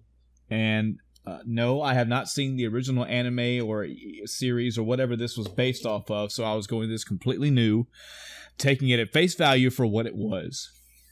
As far as just a plain movie, as the plot and the visuals and the music and all that, looking at it as a movie, I enjoyed it, had a good time with it. I cannot speak to the adaptation as far as how it handled the anime adaptation part, because I haven't seen the original. I did like it. I did enjoy it. I will warn you all now, but just because I feel like you may need to be warned, if social media hasn't done it already, then I have no problem with doing it. If you're mad at me afterward, please write me and let me know why. But this movie does end not so much on a we'll say a cliffhanger. Yeah, I'll go ahead and throw that out there. It does have a positive swelling to a grand finale moment. It does give you that feeling of, all right, shit's moving forward, but it's like, all right, you're climbing a 3-rung ladder. You just got to the top of one. You didn't realize that we were even telling you it was a ladder until the end of the movie came around. But that is not a slight against the movie. That did not detract from the movie for me. It didn't make me go, oh, I loved it, now I hate it. It was more like honestly, folks, it really was more like now I want more. I want to know where this story goes. I am interested. It had good progression. The visuals are fucking phenomenal. I mean, there's a lot of that cyberpunk-esque visuals to I mean, there's full blown cybernetic folks walking around, and they do it very well. Alita herself is. If you didn't know that, I'm sorry. Did you not see the trailer for this movie? But yeah, this again, I have no basis for this. I watched it solely as what it was, and I was entertained. And yes, I do want to see the next one because I want to know where the story continues to go. Yeah, I wish I would have saw it earlier, but I've seen it now, and that's totally fine. I saw Replicas. This is a movie with Keanu Reeves. The premise being that he is a scientist that is working on basically taking your essence, pretty much your mind, and either transferring it into a robot or potentially transferring it into another human. There's clone stuff involved, and I don't know how much of the trailer explains what's going on, so I will tell you this now as a quick spoiler free. It was all right. I didn't dislike it, but I didn't love it either. It had a lot of good there are some heartbreaking moments in this movie. There are a lot of if you've ever heard the story of, okay, you're hanging off the edge of a cliff. You have a child holding on to one hand, and you're holding on your spouse in the other, and you have to let go of one. Which do you let go of? And yes, I know there's 10,000 ways you can explain that differently. Just tie a rope and whatever. The point is, it's a moral dilemma, and there is a moral dilemma in this movie, and they handle it pretty. They could be done a little bit more drama given the weight of what he was fucking deciding on, but in any event, it was done pretty good. The movie itself wraps as a whole, and I mean, it was all right. It was a good. I mean, I'd give it like a 3.5, maybe. But spoiler for just the premise, in case the trailer didn't explain this, the idea is, he's got this ability he's trying to perfect this thing where you can put someone's mind into a robot, a synthetic mind, or you can make a clone, which the cloning thing is also, so they're working on two different things and trying to perfect both of them at the same time, cloning and the transfer. At the beginning of the movie, very early on, he's in a car accident. His wife and his 3 children are dead. And he's like, oh God, like any fucking human being would be. He's devastated. He goes, I can clone them. I can put their consciousness right now into a clone body. I'm going to do that. And that's where the movie goes with it. So, interesting premise. I am still a big fan of Keanu Reeves as an actor. These later roles he's been getting into have been very good. It's so crazy thinking of the fucking whoa dude that he used to be to John Wick, and and even this role now. So it was pretty good. Last movie was this is definitely a recommend to you, Chris, too, if you haven't seen it. Spider-Man Into the Spider-Verse. This is the animated movie that came out, I want to say late 2018. The premise is this follows the multiverse theory in Spider-Man, that there are multiple spider people out there across multiple dimensions, and they somehow get put in the same world, and they have to fight evil and then get back to their world. And it is handled very well. I like the Marvel Spider-Man movie a lot. I like this one just a smidge more, just a bit more. I would equal these two as far as how much I enjoy them. We'll put it that way. It's fairly lengthy. I think it's like a little over 2-something hours long. Protagonists and antagonists alike that are all done very well. You have to remember that this is dealing with alternate universes, so you're gonna see the same names sorta, but there'll be different people, so to speak. But it's all handled very well. Really good story set up. the way that they handled the other spider people coming in was done really good. I mean, just all in general, I was entertained by this movie. This is one of the movies where I was like, okay, let's see what this one's about. And I was like, very good, nicely done. So yeah, I do recommend that movie. Non-gaming, but not movie related. I watched the entirety of a Netflix series called Love, Death, and Robots. So this is a collection of short films. They're all anywhere from hand drawn to super HD like computer CG movies. And they're pretty short. They range anywhere from like 6 minutes to maybe 11 minutes at the most. And they tell a variety of different stories. You know, there's some cyberpunk stuff in there. There's robots. There's one about werewolves. There's one about aliens. There's one about being out in space. Yeah, there's all kind of little short stories. I think the first season is the only one that's out right now. I'm pretty sure it's only one season, and it's about 18 episodes long. But again, they're all very short. Would I put these stories up against the caliber of, say, Black Mirror? No, they don't feel that Black Mirror itch for me. But are they worth a watch? Yeah, sure. Especially, again, with them being so short. I'm sure with 18, you'll find one or two that you'll enjoy. I particularly like the one with the werewolf and the very, very first one, actually. It was just because of the story that it was around, not the fucking TNA. It's very mature, by the way. Just throwing that out there. Not every episode is like that, but you're going to see some fucking full frontal nudity on a couple episodes. So just be warned of that. They're worth a watch. You know, check it out. All right. Gaming related. 3 games we're going to talk about.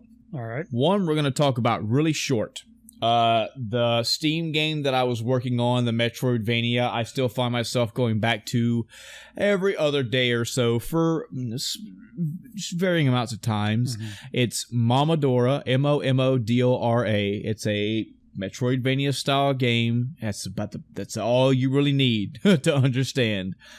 And I'm enjoying it. I don't know what else to tell you, folks. If you notice, this is part of my bread and butter. This is in my wheelhouse. It's really hard for me to find a Metroidvania that I don't like, and this one's pretty good. The animation style of the bosses, the graphics in general of the game, the gameplay itself, it's good old Metroidvania for you. You can upgrade your character, you can upgrade your movement.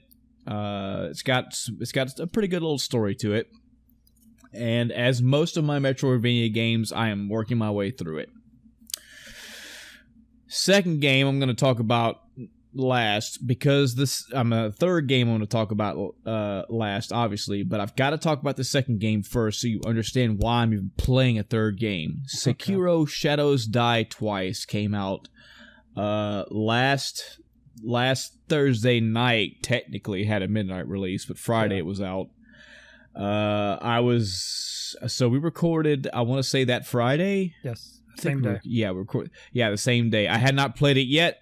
I was secretly foaming at the mouth for this because this is the next From Software game, which I am all about From Software games. But I was curbing my enthusiasm only because I wanted it to just slam me in the face when I started playing it. I couldn't wait. You just couldn't tell because I wasn't saying it.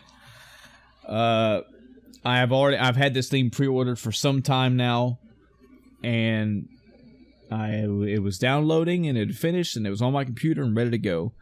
So I put everything else I was playing on hold. I mean, it wasn't a lot. I was still working my way through Resident Evil 2, still working on Momodora. It's not like there was anything critical, you know. So I put it all on hold, started playing Sekiro. I'm not playing Sekiro right now, Chris. Yeah. I'm not playing it now, and I only played it for a couple hours when I first started playing it. because I'm having problems with this game. First problem I had, I realized fairly early on. So I had the game downloaded. I installed the game, no problem. Started up the game, immediately went to options, started putting all the shit the way I wanted it to. I've got a pretty good graphics card, still got a kicking, old yet still doing its damn job processor. Good graphics card. So I put the settings where I wanted it. Got all the options configured. Bam, started playing the game. Saw the little intro movie. Started playing. Input lag. Got a problem. It's hard for me to exactly pinpoint it because I'm not recording my gameplay and having a fucking timer there. So I'm feeling like I'm having input lag anywhere from a third of a second to a half a second to 2/3 of a second. For those that don't know, you don't want input lag, period, for these games. They require precision, especially in, say, Dark Souls 1. If you want to be great at parrying, and no, I'm not talking to you, guy, who is the perfect parrier and you understand all the mechanics. I'm talking about to us general folk who parry every now and again. If you want to be good at parrying, you have to have some pretty damn good timing, and you damn sure have to have a responsive controller. When you have input lag with your game, it depending on the game, it could be whatever. You can even adapt sometimes to the controller lag. I refuse to adapt in a From Software game, and I will not accept it. It's not me being stuck up. It's just, man, I got past the first wave of enemies and then went through the sneaking section of the next little area and got to the second set of enemies, and I've died anywhere from getting killed by the first one or two guys to making it all the way to the boss and getting fucking murdered repeatedly. And I'm going to tell you right now, I have played through the entirety of Dark Souls, all the DLC. Dark Souls 2, all the DLC. Dark Souls 3, all the DLC. All of Demon Souls, all of Bloodborne. Do not think for a minute I am unfamiliar with the concept of dying repeatedly and throwing yourself against that wall until you understand their mechanics, their timing, all that. There is a big difference in me going up to a boss and getting beat 20, 30 times before I finally have that fucking, I'm getting there. All right, good. Dodge, sweep left. All right, cool. Watch his right side. Sword comes down. Move to the side. Block, block, block. Roll back, roll back. Throw a healing item. Get in there, get in there. Almost two more hits. Going block, block it. Yes! There's a difference in that and going, I know for a fact I dodged. I don't know how I got hit. Well, let me dodge a little bit sooner. Now, I don't need to be thinking about my input when I'm just trying to combat. You know? It's not good. So, I spent several hours on a Saturday not playing Sekiro, having that game paused in the background and posting on forums, posting on image boards, searching through facts, searching through forums. Mind you, that was like day 2 of the game being out. I found a few people here and there that were having the problem as well, but most of them tried to point to the same problem. They said, well, okay, what is your setup? What are you playing on?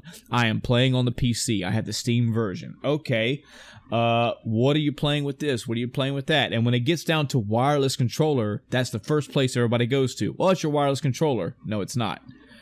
Because every other Steam game that I have does not have that problem, number one. And number two, just to test it out, I booted up Dark Souls 1. I booted up Neo as well, just in case, just to see. Even though Neo's a different game, I get that, but still games type.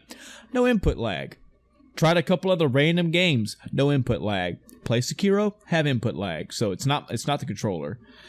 I've got a fairly new video card. It's a 1060. That's not a problem because I've adjusted all the settings down to the lowest. I don't care if that game looks like butt. The gameplay is what I'm there for. So I turned all the graphics settings down. The game still looks fucking great. Still have input lag. I've tried all the various little features in the game. I've also went to my NVIDIA control panel and adjusted settings around. No change. The only change, so we're going downhill with this story, all right? Pretty sad. Pretty fucking sad. The guy that loves From Software titles has this game pre-ordered and highly anticipating playing it, is not playing it because of a hardware issue. Okay, let's try to go up a little bit. I tried a different setting out of curiosity. When I first set up the game, like all of my other games, call me a snob if you want to, but I do not play a game in full screen. I play none of my games in full screen. I always play them windowed. I'm just used to playing that way. It's easier for me to alt-tab over and do other things, like search the internet or just do whatever the fuck I want to do. It doesn't, when I full screen, full screen typically takes control priority over all your visuals, so it's longer to switch back over. I'm not going to give you I don't have to explain myself. I always play windowed, leave it at that, or full screen borderless.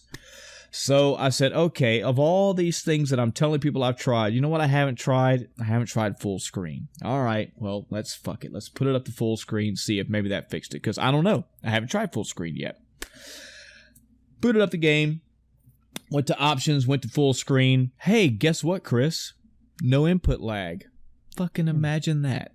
I said, okay, all right, Half-Life 2. If the only way I can play this game is to play this way, I will make the exception for Sekiro, a From Software game, and I will play this game full screen. So I did, and I made it. I was doing good. I had my parrying timing down. My attacks were happening when I wanted them to. My dodges were happening when I wanted them to. The jumping was happening when I wanted to. I got to the boss. I died. Didn't give a fuck. Went back through the enemies again. Got to the boss. Guess what, Chris? I died again. Did not give a fuck. I went back through the enemies. I died to one of the enemies. I was like, we're good now. It's okay. It's fine if I am struggling to get through this section, because this is what this game is like. And I'm fine with that. Because there's going to come a point where I one-shot that enemy, one-shot that enemy, dodge, one-shot that enemy, get to the boss, throw my arms up and go, bring it on, bitch. And he gets me down to 2/3, but I kill him and I move on. I was ready for that. I don't remember what it was or why I had to do it, but I died and I was like, okay, I need to leave the game for a minute. So I saved, I exited out the game completely. All of the colors on my screen were completely jacked up. The game was not on, but when I went to my desktop, when I went to my Steam overlay, when I went to Facebook, when I went to my desktop, all of my screen coloring was jacked up. Not in a glitch, that's what I thought it was at first, but I could tell it looked like somebody went into my color settings and just fucked with shit. Yeah. So I pulled up my NVIDIA control panel and saw that Chris, I can't tell you what my color scheme was set. I don't know what I had my gamma set to and my contrast set to and all that. But all that got changed somehow. I don't know if it got defaulted to something, if Sekiro had some kind of setting and it went straight to that setting and left it there. I don't know. But I spent, and it's going to sound fucking crazy, but I spent a good half an hour plus playing with 4 levers. Contrast, brightness, gamma, and something else. Back and forth, Saturation. Little bits at a time. Yeah, trying to get my colors back to where they were.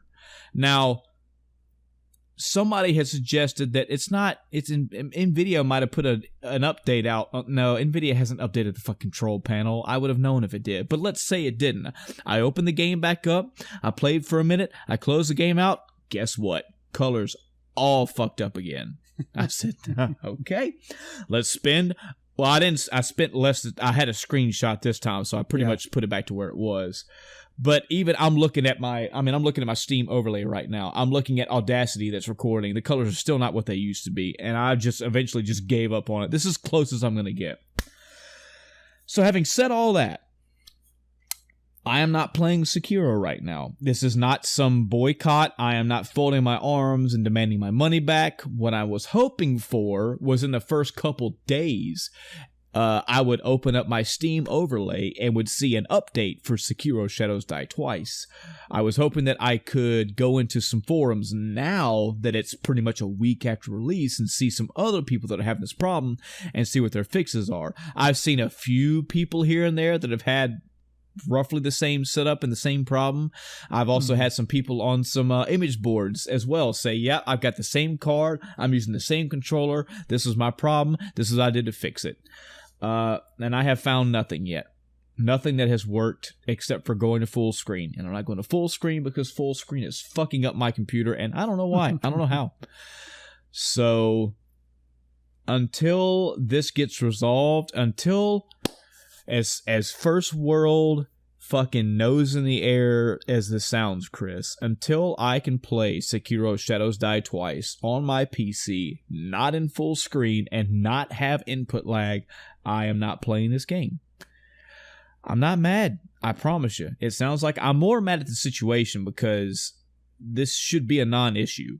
Right. You know, this is like, everybody's like, it's your controller. It's not my controller, I promise you, because I can open up 20 games in front of you right now and not have input lag. All of these situations and all these qualifications all point to the game itself. So, hey, I got the game pre-ordered. I own it. It's okay. I'll get to it. I'll have my fun with it. I'm still kind of in like an internet blackout-ish because everybody and their mother is playing this game right now.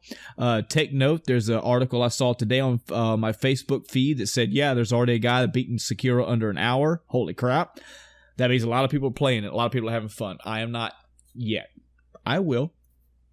I feel like maybe this weekend I may send a letter to somebody, maybe fucking send an email to fucking From Software or somebody in the support, and maybe at least voice my thing and say, hey, this is what I have and I'm having this problem.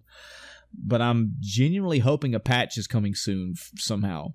If it doesn't, I guess I'm SOL. There may come a point where I just say double birds and just go buy the fucking game on PlayStation 4 and be done with it, but haven't got that desperate yet. Yeah. I'm going to try the basic avenues of wait for a patch, look for help, or ask for help. Until then, I'm just not touching it. Lastly, so, understandably, I have an itch. Okay, I've been waiting for this Souls-like game for a long time because... listen to my last episode, or our last episode if you want to hear why. Listen to any episode where we talk about Dark Souls, any From Software title to understand why. I'm itching for this type of gameplay. This is crack as far as action gameplay goes. Well, can't play the game. So what else am I going to do? I went back and played Momodora a little bit. Fucked around on Steam for just a little bit. But remember I said earlier, one of the games that I booted up just to see if it all as well had problems was Neo. I actually had reinstalled Neo, and I say reinstalled. For a little trick of the trade for you Steam folks out there. If you're running out of hard drive space and you have a second drive, external drive, whatever, you can actually just cut the contents of a game in your Steam folder and paste it somewhere else. And then when you want to play that game again, you just copy it or cut it and paste it back, and the game will just reconnect it for you, basically. So I reconnected Neo back into my hard drive and had it running, and I said, well, I never did beat Neo. I only got close to the end of the first mission, so let's go. So I've been playing Neo in lieu of playing Sekiro, which is fine. That's not a bad substitute at all. It's not From Software, but it's still a game like that. Mm-hmm. There are a multitude of Neo reviews out there already. I'm not going to say anything that they have not said. I can tell you that it has that same mentality as far as gameplay. It's sword combat. You have a variety of enemies. They all have varying levels of difficulty. You have regular humanoid enemies. You got giant monster enemies. You got smaller enemies that are well armored. You have bosses. You have hidden areas. You have several little mini bosses you can basically summon and fight in the levels. Every level, from what I can tell so far, has the main mission that you do, but then after you beat that mission, you unlock like a secondary and even a tertiary mission, which is just the same level, but they have specific goals to go for. Your combat is less about having a light attack and a heavy attack. It's more about having you have an attack that has 3 separate stances: low, medium, high, and high. It's got it has blocking and dodging and all that stuff. You can level just like, I mean, it is in essence a Souls game. I want to say I'm about 4 or 5 main missions in, Chris, and I've probably completed half, if not more, of the secondary and tertiary missions that I've unlocked afterward. Doing pretty good as far as leveling up and getting new equipment added on and being a beefier person. There is a variety of weapons to pick from, just like the Souls games. So there's swords, there's giant nodachis, there's, I forget what it's called, but it's like a long chain with a hook on one end and a big ball bead on the other. There's katanas, of course. There are bows, there are guns, there are cannons, variety of weapons. If I had one complaint, if I had to complain, and I realize that given this kind of game, it's going to seem like a, why are you complaining about this? Isn't this what the game is developed around? Chris, remind the audience again, how many Souls-type games have you played, period?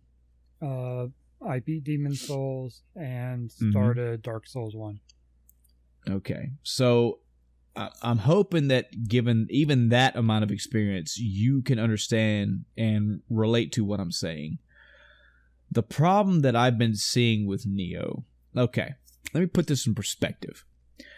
Let's say, Chris, you were playing Street Fighter II Championship Edition on the Sega Genesis. You and me. Playing against each other. I block, you go to attack and I block. I go to attack, you block. We fight each other, yay. Then you go play the computer. You put that computer down to like 2-3 stars. They're not going to be that difficult. They're going to not block properly. They're going to block sometimes, but they're going to not block when they're supposed to. They're going to throw fireballs when they shouldn't. They're going to block low when they should be blocking high. Blah, blah, blah, blah, blah. You put that bitch to 8 stars, 10 stars, whatever the max stars are, you will almost never be able to get an attack in. Because one of the ideas of a video game, this is kind of falling into what's called artificial difficulty, is that if Chris is playing Guile and I'm playing Blanca and he goes to swing at me, I could almost see a choreographed move of what you're doing and I can hold back. Not saying that I'm holding back the entire time, but I go, he's attacking me, block. Oh, he's attacking, block. The computer can go, I recognized the millisecond that you pressed that punch button. And before the first frame even came out, I'm already blocking. You will never be able to get through me because I have a electronic, digital, super quick block in. You can't hit through me. Likewise, once your hit has hit my block, the millisecond that connection is done and you are open, I can throw an attack out. That's the idea of artificial difficulty. In my experience, that's an example of artificial difficulty. In my experience with all of the Souls games, I don't feel I've ever had that. It's hard. It would take some time. I think bigger people than me, like Ian B. and Vati, they could probably explain in thorough detail of how the combat works way better than that, where it doesn't feel like it's that at all. When I'm fighting a boss in a Souls game and their attack gets through or they're perfectly blocking me, it never feels like you are just reading my inputs. You know what my inputs are, and you know when to block or you know when to attack. I cannot get anything in. You know that you could throw a 3-hit combo out there, but I don't think that you threw part 2 and 3 out there. You realized, oh, he only blocked for the first hit. I can hit him all the time after that because he let go and tried to attack me and got greedy. Yeah. I'm saying all this because I never felt that the Souls games were difficult for other reasons. Neo has been difficult in many times, but it's a lot of it has been feeling like it's just reading my inputs. And it's honestly felt like I have It's an over punishment at times. Put it that way. That's another way to say it. But I have been fighting enemies and bosses alike and been like, oh, well, they're just blocking because I'm blocking. And as soon as I go to swing, they already do the exact counter to me every single time. If I'm going high, they immediately know to go low. And if I change it up and go low, they immediately know to go high. If I go to attack, they go to block. They block everything. And if I'm counting, if my sword is at my hip and I swing up, from the time it takes me to swing up and come down, it's like 1, 2, 3, 4, 5, I attack or I hit them. By the time it gets to 2, they're already blocking. Like they already know. There's just no way around it. And as soon as it goes cling, they're on me. And it's like, are you blocking? You're not blocking. I'm just going to fucking eviscerate you. I realize this sounds like this is what Dark Souls is. And again, I am sorry. I'm not articulating it properly. But anytime that I've died in Dark Souls, Demon Souls, Bloodborne, it never felt that way. It never felt like they were like, I'm a computer, you fuck. You can't beat me. This game has way too many enemies and bosses that's like, you're fighting a computer. You are fighting a computer, dude. You can't think faster than me. That's the only negative. I've been getting better at it. It's making me get a little more twitchy as far as my block and attack goes. I've never felt I've had to be twitchy in any of the Souls games. But I'm managing. I'm trucking along. Yeah. It is a good game. It is a solid game. I just don't feel that the difficulty of Neo is in the same heart as the other ones. I mean, honestly, Chris, it's not hard for a company to make a game hard like that. You just take the combat guts out and put a computer in and go, yeah, fight me. Fight me. I'm blocking everything. I know that you're not blocking right now. I know that you're doing this attack. I know 4 attacks to counter them, and I'm going to do it instantaneously. Like that's where the issue is. Right. So that out of the way, all that aside, because the real answer could still be just get good. The combat is still good. The graphics are still good. The story is pretty intriguing. The weapon upgrades, the level upgrades, all that stuff, all that beautiful stuff is still there. It is a long progressing trudge from one checkpoint to another checkpoint. So all that stuff is still there. So I do recommend Neo still, and I will be playing through it. Now, the big question, okay, well, what happens when you get done playing Neo? I'll probably go ahead and round out my Medora, and it's going to be a toss-up, Chris, honestly. If Sekiro is not fixed by the time I finish Neo, it's either going to be Dragon Quest XI. I think that's the newest one, yeah. Yeah. It's either going to be Dragon Quest XI or it's going to be the Danganronpa series. I might just start getting into those games. But hopefully that's not it. The moment that I find out Sekiro has been patched and it does work and I have no input lag, I'll stop playing Neo and get into that period. Not out of hatred for Neo, just because I want to play the From Software game. Sure. Yeah, that's understandable. It's just not happening right now. So yeah, that's it. That's my week. Yeah. Sounds like you've had a pretty eventful one. Yeah, and it's stressful, man. It really is. Yeah. And I knew it was going to be that way. I was like, dude, this is Saturday. You're looking at forums and facts fucking 10 o'clock in the morning on a Saturday. The game was released Friday. People probably were still downloading it by that time. So yeah. What are the odds that people, and lo and behold, not many. If I feel like maybe 6 people had the same problem as me, and 5 of them had no solution, and the one that did have a solution, it just didn't work for me. So that's stressful, man. When you feel like it's like, dude, why is my shit not working right? Everybody else's is, and they're like, here's the common reason. I'm like, that's not it. So we'll see. We'll see where it goes. Yeah. So, on the topic of stress, quick story. So I talked a couple weeks ago about having, my hard drive issues, kind getting another solid state drive, and then a couple new ones I think it was, and then getting some more hard drives, putting in RAID enclosures, etc. So now I have 3 RAID enclosures set up with 4 terabyte drives in each, with mirroring so that they're redundant and stuff. So I've got a good archive now, and I can clear up some space on my computers and whatnot. So my streaming computer, which has the RAID enclosure on that, has all my archived streams. I record directly to the SSD in the machine, and then copy it over later when I'm ready to archive them.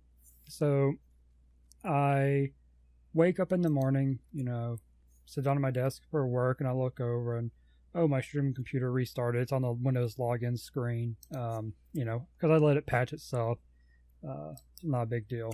I usually catch it, though, and do it, on my own time, but I probably hit one of those deadlines, Yeah, Microsoft. that's actually a really funny mid-story. It's only take a second. I had 3 or 4 almost back-to-back Microsoft updates last week. And it was like, hey, just so you know, we're about to restart your computer. I'm like, no, you're not. But okay, let me close everything out and restart. And I come back home. It's like, hey, just so you know, in about 20 minutes, we're going to restart your computer. I'll let you want to do it later. I was like, you just did this. But okay, it happened, I want to say about 3 or 4 times. Crazy shit, man. Yeah, I didn't see that this week. I just updated my work computer because I typically put that one off or till at least the end of the day. But yeah, so I was like, okay, no big deal. So I signed back into the streaming computer, and I'm pulling up my windows that were open. Like I have my Twitch bot that's always running. I click the button for that, and it says cannot find file. I'm like, what are you talking about? This is a file on my hard drive. This is my program. It's not even installed to the computer. It's a literal shortcut to where it is. And I'm like, wait, this file's on the RAID enclosure, isn't it? So I open up my computer, and my RAID drive is gone. I'm like, huh, that's interesting. So I, open up disk management, not there. Check, device manager, not seeing an unrecognized USB thing. So I'm like, that's weird. So I go over, switch a USB port on it, walk all the way back around to my desk so I can look at the screen, check, still not there. That's odd. It's on, all the lights are on and indicating both drives are good, the RAID status is good. Okay, so I plug into my gaming computer. Not showing up anywhere. So this is like, 15 minutes later, I'm like, well, I plug it back into the streaming computer just one more time and still not there. So I'm like, I guess this weekend I'm just going to have to sit down and take the drives out of the enclosure and put them into the computer and, do what I need to do with the drives to get them working again. So what a hassle. Yeah. So I just go about my work day, start it up, and then I look over at one point and I see a little pop-up saying, your removable drive is ready. And it's my M drive, my RAID drive. It's there. I'm like, really? Really? I still have no explanation. I have no idea what happened. The drive's there. It's working. It's been working since. Magic. I'm like, great. Now this is something I have to have in the back of my head forever. Is it just going to stop being recognized? Because I have another enclosure of the same brand, and then another. Well, actually, no, that one's the high quality enclosure too. I have 2 lower quality ones that are the other ones. So I'm like, this is the one that was supposed to be the best, and this is going to happen. So yeah, but thankfully that all worked out. Yeah. On to the game. I love that. No explanation troubleshooting. What'd you fix? It fixed itself, I guess. Came home, shit worked. Throw arms up. Wow, there's something else news related I was going to throw out that I just remembered, and I'd already forgot it because of my story. I'll try to remember it. So on the subject of Destiny 2, I did not play it this week, like I said, but I forgot to talk about it a couple weeks ago, and there's something I did want to bring up because if you have the season pass or the annual pass, whatever it is called now, there are bounties you can do. I don't know if this is ongoing or if it was for, that week only or however the timing works. But there were bounties where they were extra power levels. They were guaranteed drops for power level 640, which I think the cap is like going up to 700 or something like that. But I was only 538 when I started that day. And that day, in only a couple hours of playing, I got up to 640. So wow, that's the kind of stuff I missed, from earlier in the Destiny life cycle, where it was easy to get caught up, at the next DLC drop or season change or whatever. So I really like that they did that. Like I said, I wanted to play more this week, especially with Iron Banner, and finally having made progress in the next game I'm going to talk about. But I was like, okay. Yeah. The whole reason I didn't play this week was because my Xbox wouldn't connect to live properly. At first, I was like, I'm getting internet because I can go to the store. I even re-upped my Xbox Gold subscription because apparently it lapsed and I didn't realize it. It must have just done it like this week or, end of last week or something like that. So I even, while on that Xbox, it's saying, you're not connected to live. I go, well, maybe it's because my subscription to Gold ran out. And maybe Destiny requires Gold. Don't think it does, but maybe. So I do that. No, still can't connect to Destiny 2. It's still telling me you're not connected to live. And it was being weird about signing me in and all this stuff. I restarted the Xbox, entirely shutting down, entirely turning back on. No, nothing. So I was like, well, I guess I'm not playing Destiny right now. Switched my screen input back over and opened up, my PC game. So that was a little frustrating. I checked it earlier while I was waiting on food to get here, and the game loaded. So I don't know if I'll play any tonight, but probably this weekend, I'll play some more of it. Or start playing it, I should say. My big game for today, and I'm so glad you mentioned this because I really want you to play it. Dragon Quest XI. Okay. I can now say I have completed the game. I have every achievement.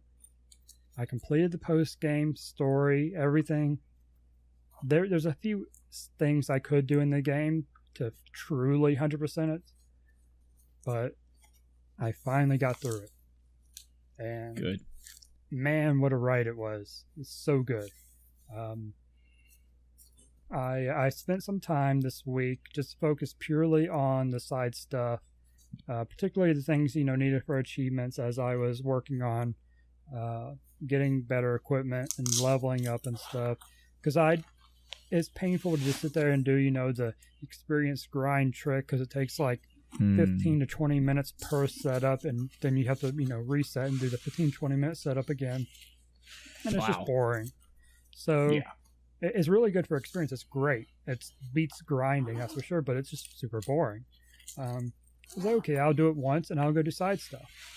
When I get to a certain point, I'll go back, do it again. So I got my characters at level 99, and I was like, all right, time to go finish the post-game story. And that was rough. Level 99, that was rough. Wow. Oh, man. I don't know whether I'm intimidated by that or excited or both. It was very satisfying. And I think that's the important thing. It was difficult, but it wasn't unreasonably so. But I think one of the reasons it was more difficult was because it made me think more beyond, my normal whatever party I'm using. Because you haven't gone far enough to see this, but you can switch out party members. Okay. So you have, the 4 you're using, or 4. Yeah, 4 you're using, and then you have, your other characters. You can swap in combat and stuff. So this was the first fight where I felt, okay, I need to time and decide who I'm bringing in when and for what. Normally it's like, okay, well, I have my damage dealers, I have my healer, and then, support or more damage, whichever one is needed. But I'm just going to go through the entire, boss fight like that, enemy fights like that. I don't really worry about switching unless I need a particular ability from someone. And then I'm just going to use them. I'm still going to use 4. I'm not going to switch in and out like that. Right. But this fight, I was like, okay, well, I need to switch out this person now so that they'll get a turn before this happens, and then I can switch them back out or someone else back in to replace this other character that had their turn. And it was, oh man, it was rough. But like I said, very satisfying. The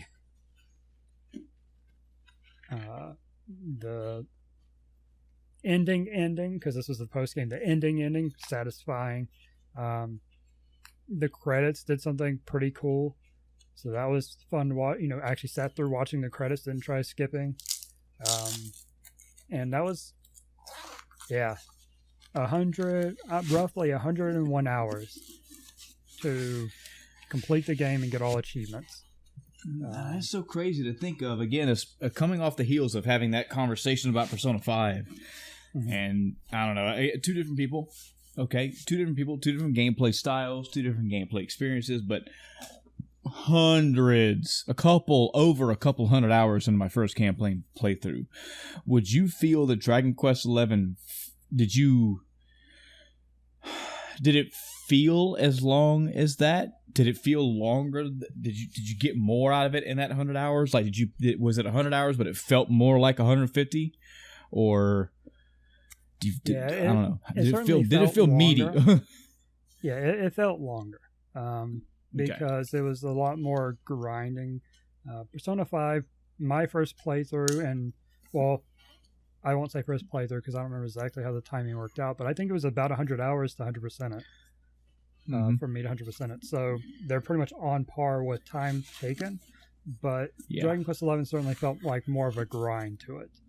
Persona 5 was, you had the music, you had the characters and all this, you're working on confidants, so you had the story going, so, you're kind of grinding those aspects.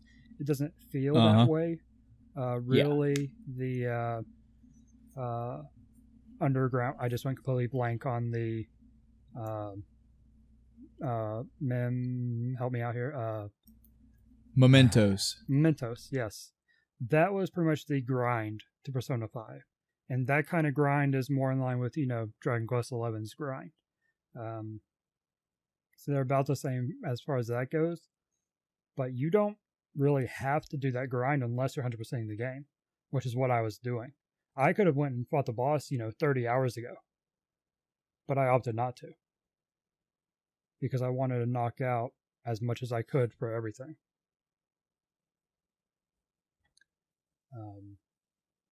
Yeah, I really hope you decide to play this after you finish Neo and maybe Sekiro, if that's playable for you. Yeah, it's definitely up on my list of I'm going to get to that. I'm not passing that game over. I have heard from a lot of people. Again, this was my very initial sight of Dragon Quest XI, is that nothing wowed me, which is fine. Not everything out there has to wow you. But I've heard from you and other people as well, like, once that game is in, like, first gear for a bit. Once it starts shifting up in gears, it's got you. It's gonna get you. So, and I mean, that wasn't even really the main reason why I stopped playing in the first place. There was some other game that came out. I forget what game it was, but I was like, oh, the new game's out. Gotta go. So, yeah, I've always had plans to go back to 11. It's just I'm still hearing more great things about it even to this day, so I'm still itching to play it, and that will probably be the next game I get, the next big game that I get into. I'm in the mood for a good RPG. Yeah, and that's kind of why I went back to it, because since I've been redoing my hard drives and stuff, I'm like, okay, my Steam library, my installed games is currently under control. I have 7 installed games, and that was only 6 until Sekiro came out. Like, all right, Dragon Quest XI is one of those. I need to finish it, get 100% done, and then I'll uninstall it and move on to another game. I'm trying not to, have 50 games installed at a time and not working on any of them. So I'm trying to be more disciplined about actually getting through a game completely. So I was like, you know what? After playing, 5 Devil May Cry games, I need a change of pace. So I was like, all right, Dragon Quest 11, RPG, nice, chill, kind of a slower paced game to kind of kick back with and let the, hack and slash vibes drain and that before diving back into Sekiro sometime later on. Yeah.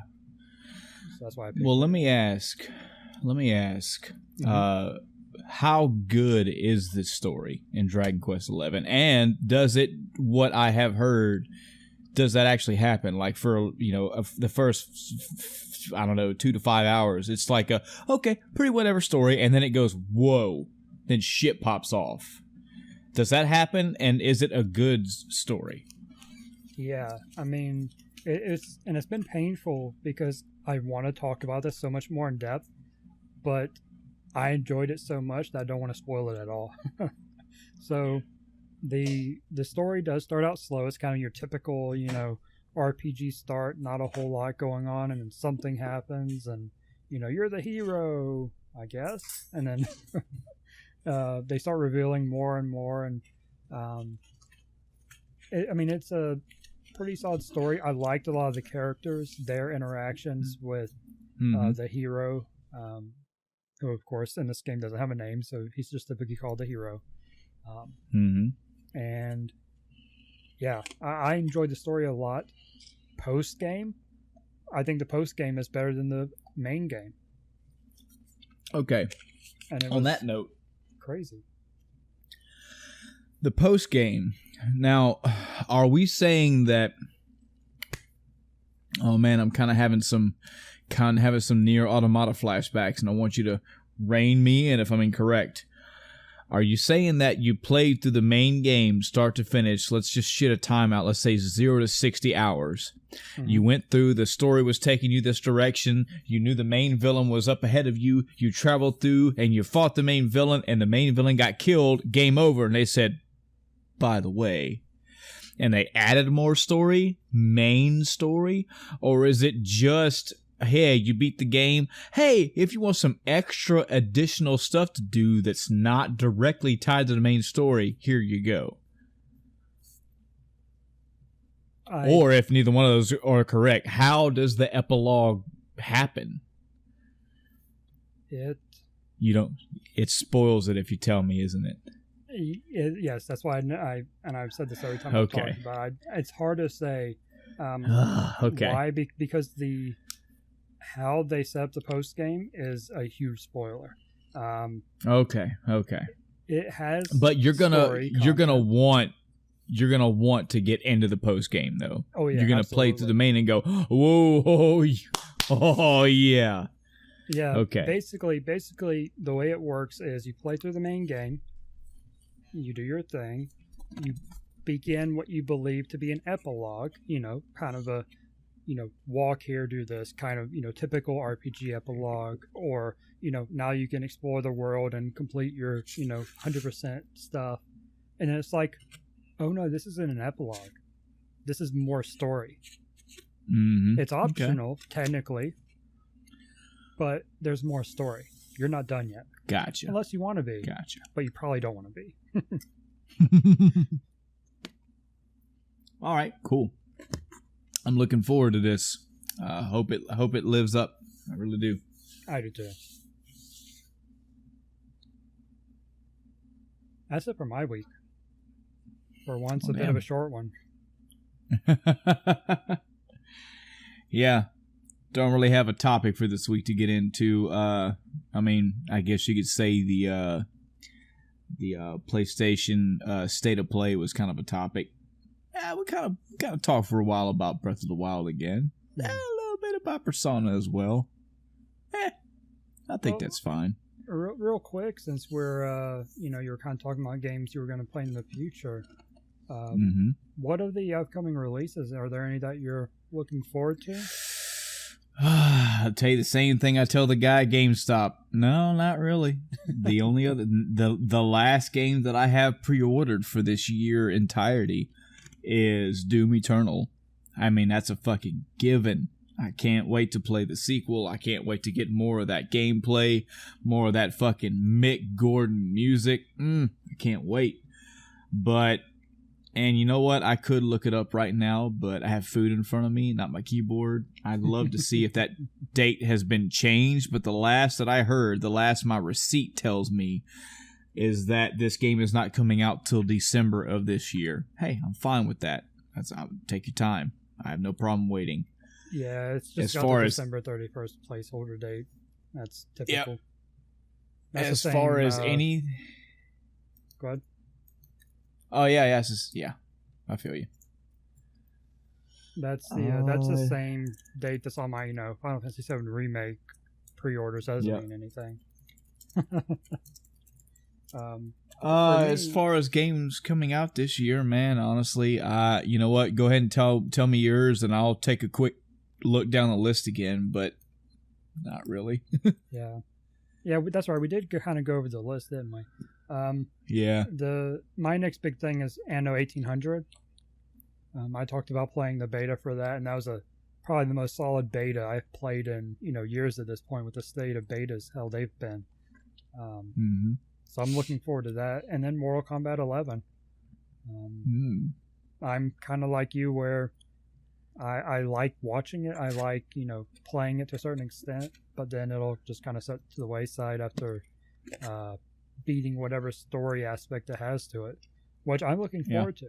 Mortal Kombat, that's something that they can add story to, and it's interesting, and you get that fun murder fest as it is. And then I watched Mortal Kombat. I watched Mortal Kombat 10 or X, whichever the two it was. I watched two best friends play through it. Super best friends play through it, actually.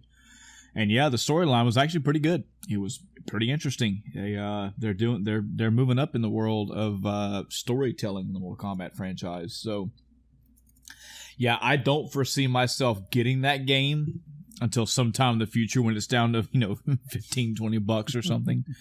But yeah, that's good.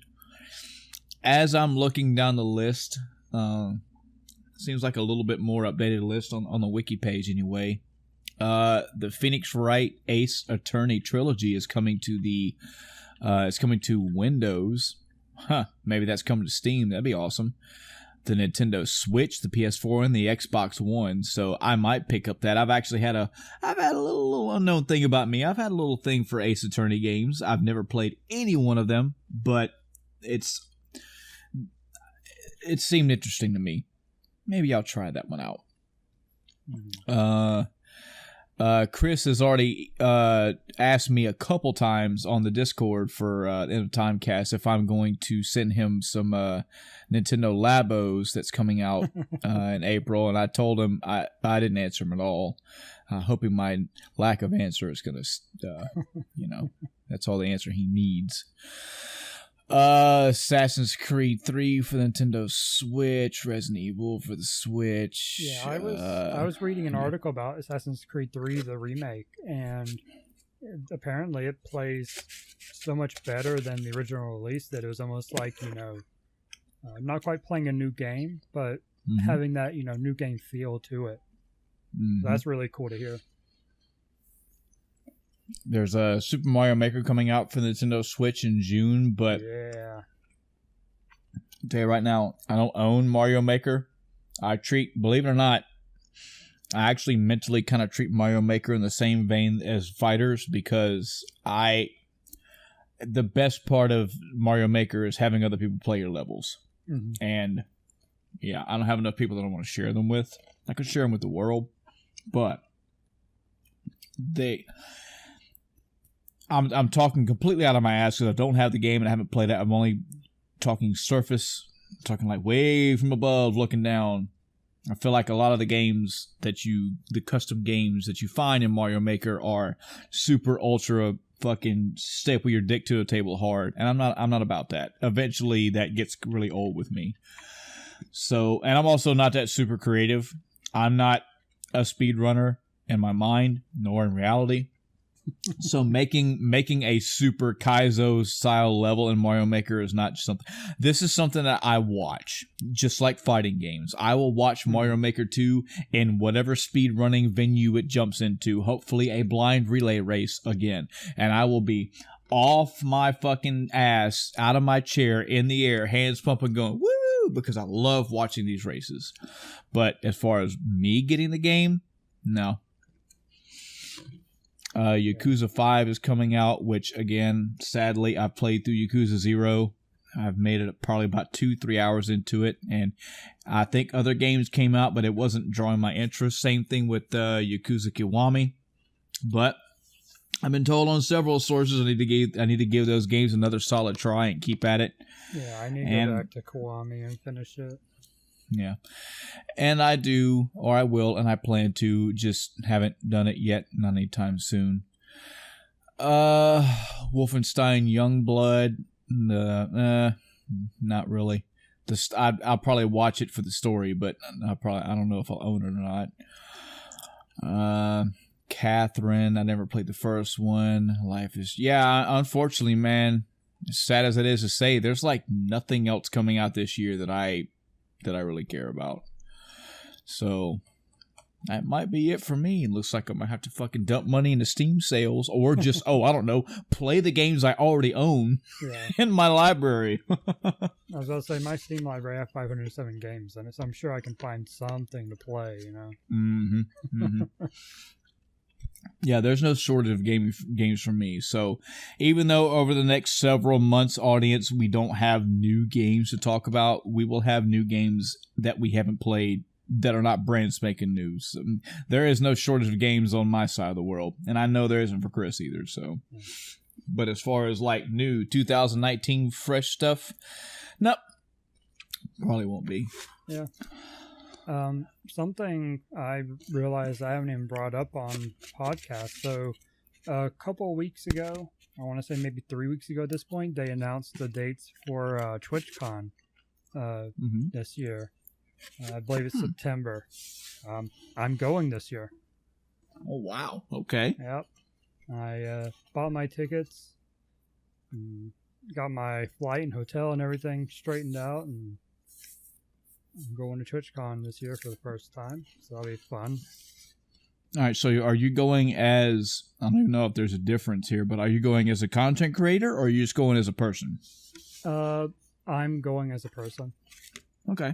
I am an affiliate, so technically, you know, I'll have a different badge, but it won't mean anything. Unless you're presenting it, really, most of the people going are technically, you know, content creators, so only, you know, particular partners are going to get, you know, special treatment. Well, it begs the question then, given what you know about it, what experience you've seen, read, watched, or heard, what will you be doing at a Twitch convention? At this one, I probably won't know until they put out the schedule. That'll kind of determine what I do when, because they typically have a lot of things going on at once. Most of it's, you know, they're related around panels that, you know, people do, similar to other cons, you know. I don't know if there will be any gaming stuff there. It would be cool if there was, so I can check out some of that. I was thinking earlier during the VR conversation, what if there's someone set up there with VR, you know, HTC or PlayStation have, you know, a VR booth just to try it out and see how that works. And typically they show stuff in relation to streams, so how it would, you know, interact with streams, how it would look like when you're streaming it, you know, stuff like that. I'm sure there would be hardware vendors there. I think last TwitchCon was when the Go XLR was announced and shown off, and I bought one of those recently, and it's awesome. So there's all kinds of different things, and I have no idea because I always watch stuff every year, you know, when they have it, but it's a different experience watching than actually going. Right, of course. And I'm still a bit lost in all that part. Well, cool. We're going to have a TwitchCon episode when you get back. Get to hear all the good news. And I'm going to put money on the table now. It's going to be half stories of, let me tell you this shit that happened. Okay, so I'm in the hotel room, right? And then the other half is going to be like, all right, this is what happened at the convention. Because, life. Yeah, depending, I have to check the dates again. Because it is over the weekend, typically we typically record on Fridays. So, maybe I'll record while I'm gone, depending how the schedule lines up. Because I don't know how late this stuff runs, and we typically record pretty late. Yeah. And I will be West Coast time. That'll be fun. Yeah, no big deal, man. I mean, this is behind the curtains for the audience, but I mean, if it turns out for whatever reason due to time and constraints and all that and stuff, if you can't record, well, we just unfortunately won't have an episode that week. I'll see if I can get Adam on, but don't stress about that, man. Go have fun, and we'll hear about it either during or after, either way. Yep. All right, so yeah, that's probably going to do it for tonight's episode, folks. Just another good PSA for those that haven't done this, especially if you're an avid listener to the podcast. Thank you very much for listening. We are so baby fresh small as far as numbers go. Okay, behind the curtain, we have like a dedicated 8 or 10 people that listen to every episode, and one of those could be Adam and one could be Chris for all I know, because I'm the uploader and I don't I don't know. I don't see who they are, but you know who you are. And thank you.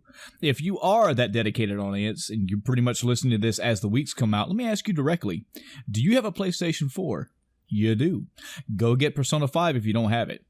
Go get God of War if you don't have it.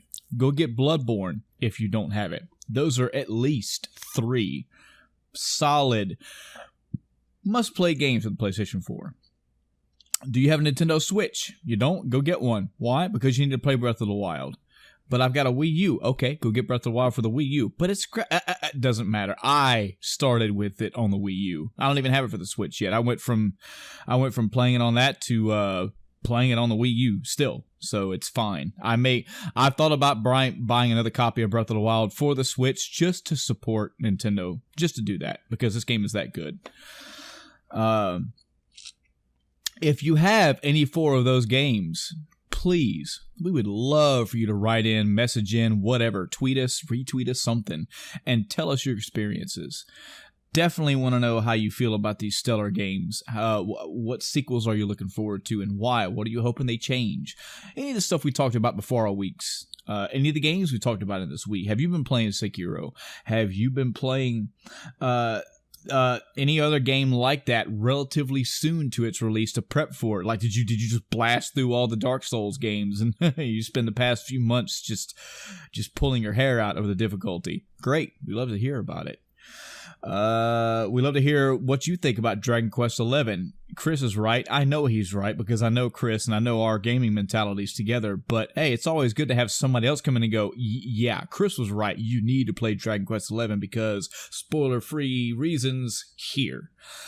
Anything that you would like to talk to us about gaming related. Again, with this, I say early, we're 80 plus episodes into this podcast. So even at this early stage, early is a synonym for us for not as popular.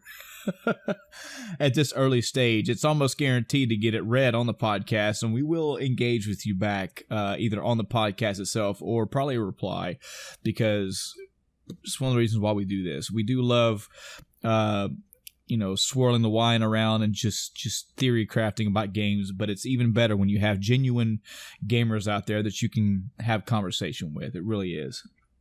And there are many ways you can do this. You can go to Facebook and find our Facebook page. Just search for End of Time Cast. It should take you right to us, and it may be how you found this episode right here.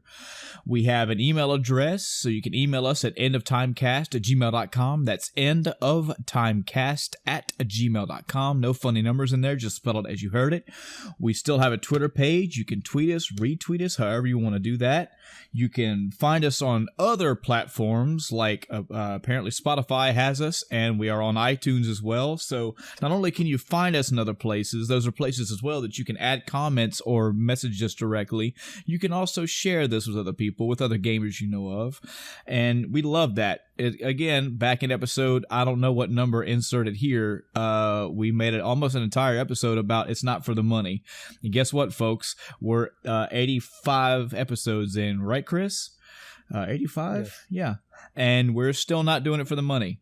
I'm not saying this as a cry for help, but if we advertise this thing right now, even through Facebook, we're doing it out of our own pocket. So there is no money revenue coming in for either one of us, not a single bit. And that has not deterred us from doing it. We want to expand this to people because this is a computer age, digital age way of having conversations with people hundreds, thousands of miles away from us that are just as passionate about gaming as we are. And that's where it counts. That's where it's at. So yeah, thanks for tuning in. Please share us out there. Spread the word around just so we can have more people to talk to. And that's going to do it for tonight's episode. And until next time, I'm Michael. And I'm Chris. Good night, everybody.